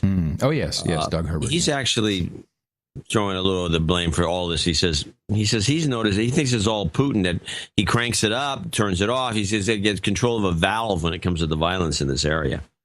I didn't clip it because it wasn't. I have one last clip. Then this is the last, the final one I've got. This is Hillary Clinton, who got a free ride from the Today Show. Is NBC the Today Show? Oh yeah, yeah. So they just put her in there, and I actually clipped the lead in of this piece, so you can hear what they're saying about her. Hillary Clinton, considered by many to be the front runner to win the Democratic nomination for president in 2016. But if that doesn't work out, she may try her hand at comedy. During a policy speech in Canada on Wednesday, Clinton described a mock conversation that Vladimir Putin had with himself about becoming Russia's president again after initially leaving office. Take a look. Vladimir, you think you'd like to be president again? I think I would, absolutely. Why don't we just go announce it? We'll tell Dmitry that he could be prime minister. Excellent idea. Yeah, we have a process, yes. There you go. Now, what did you think of Hillary? I got a big laugh out of that. What do you think of Hillary's impersonation there? She sounds like Bill. I think she sounds a little more like her husband. Yeah, right? Mm-hmm. That's exactly right. You nailed it. You nailed it. Yeah, because it was Bill Clinton who was probably sitting there telling him what to do. Exactly. Who knows? Yo. I have 2 clips left. I got a couple more, but these are the only ones that are important. We're going to run out of time. You mocked me earlier. I did? So I'm going to play the Argentina murder clip with apparently the head of Argentina, the woman that runs the country, Kirchner, the president. Kirchner.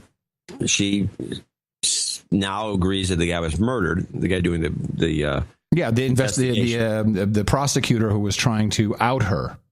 Well, it was more or less. Yeah. But just listen to this, and then I have a comment, and then to just mock you back. The president of Argentina says she's now convinced that the death of a senior prosecutor was not suicide, as she had initially believed. Alberto Nisman was found shot dead in his apartment on Sunday. The 51-year-old had been investigating the 1994 bombing of a Jewish center in which more than 80 people were killed. As Wira Davis reports now from Buenos Aires.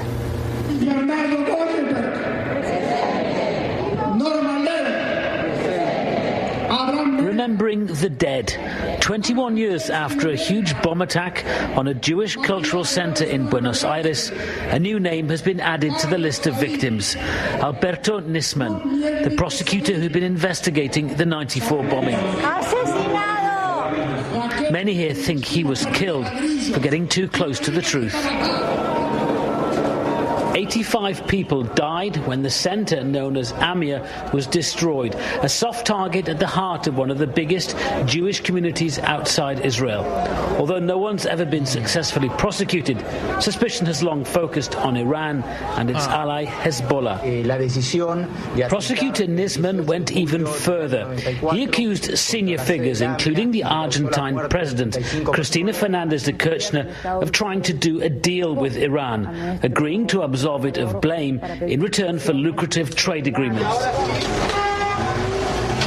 Earlier this week, Nisman was found dead at his luxury Buenos Aires apartment.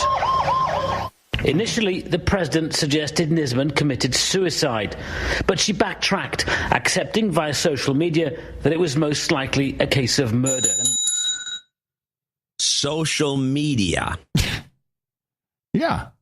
Yeah, it's a social media. Everyone starts tweeting about something, then she backed off. Oh, okay, I made a mistake. Yeah, this is today's world. This is our weapon, social media.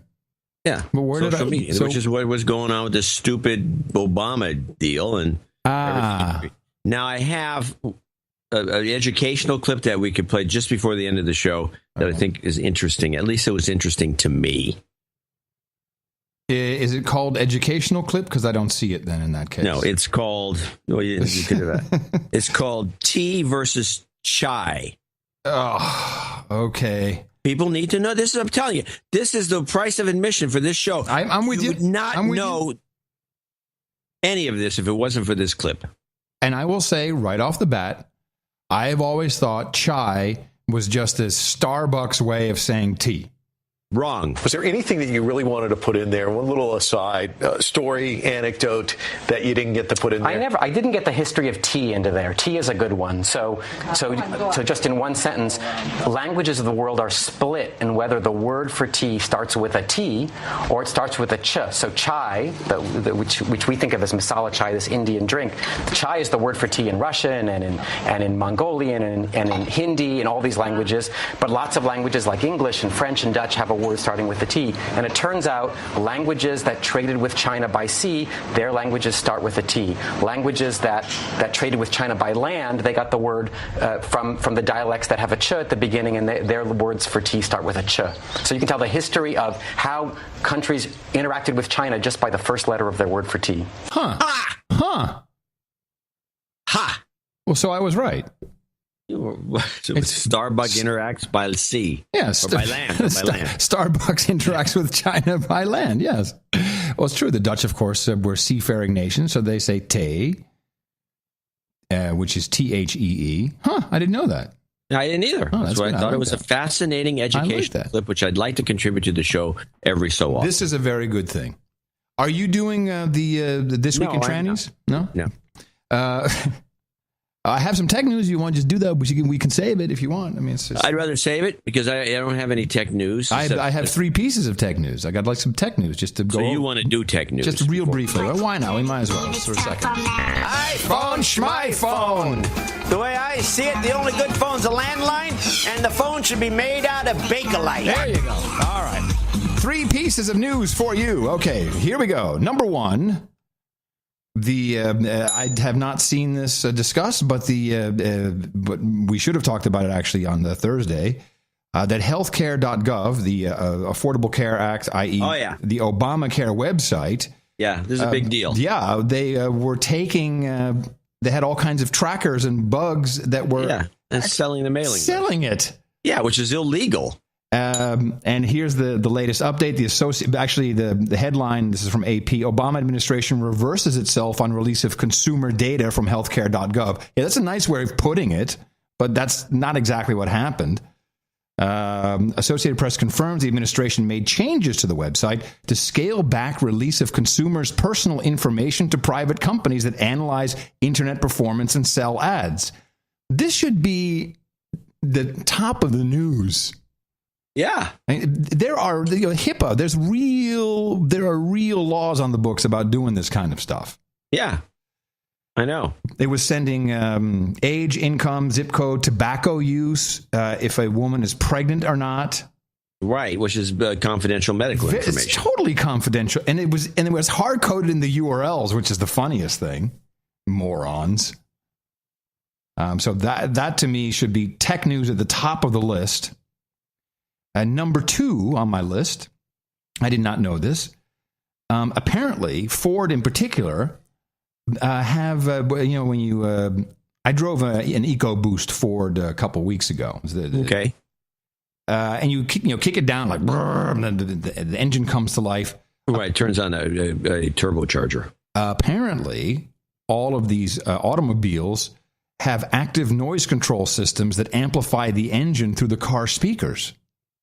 Did you know any of this? No. They have entire processed sound clips that play through some hidden speakers as well, particularly in the Mustang, the 2015 Mustang, to give you that growl because the engines don't make that sound anymore.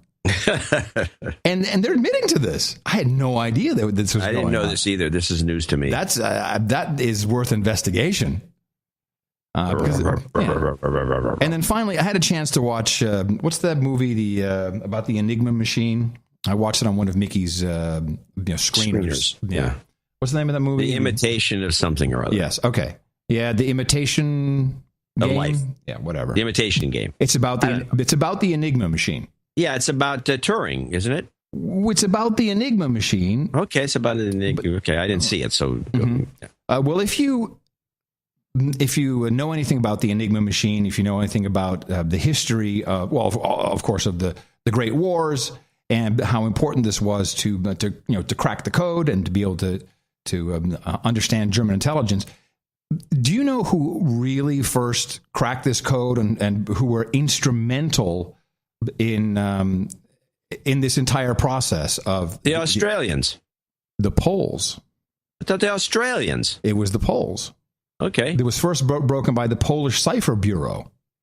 And if you go to the Wikipedia entry about the Enigma machine, the Poles are mentioned in this article. Let me see. Polish. Well, that's where Copernicus came from. I mean, the Polish history, they're very strong mathematicians. Yeah, it was 3 Polish cryptologists, and the names are here, Rajewski, Rozycki, and Zygalski. There's 22 references alone in the article to the Poles, the Polish clock method. Guess how much reference in the movie about... None. Exactly. Zero. Yeah. That's no good. No, that movie is a piece of shit. They shouldn't give it one award at all. Thank you. That's my point. That is my point. That's horrible. That's Hollywood lying to us in any way they can. Yeah, who needs publicity this week? Let's do this. Who does need publicity this week, John? We do. Yeah, we do indeed. Please, people, help us out. Dvorak.org/NA is where you can do that. And, nice day here in Austin. I think we'll go out for a little walk. How about you? I am going to do, well, let's see. I don't know. Oh, I've got to move some equipment. I got to change out some printers and do some other stuff. Oh, I hate it when that happens. Yeah. Long, boring crap. Yeah, work to do. And it's getting hot, though. It must be 80 today. Really? Yeah, all of a sudden. I mean, it's really hot. I got to open some windows in a minute. Oh, it's nice here. It's very nice. Coming to you from FEMA Region 6 here in the capital of the Drone Star State. In the morning, everybody. My name's Adam Curry. And from northern Silicon Valley, where we're into an endless drought, which will somehow be exploited by the government to take money from us. I'm John C. Dvorak. Sulfuric acid. Join us again on Thursday, everybody, right here on No Agenda.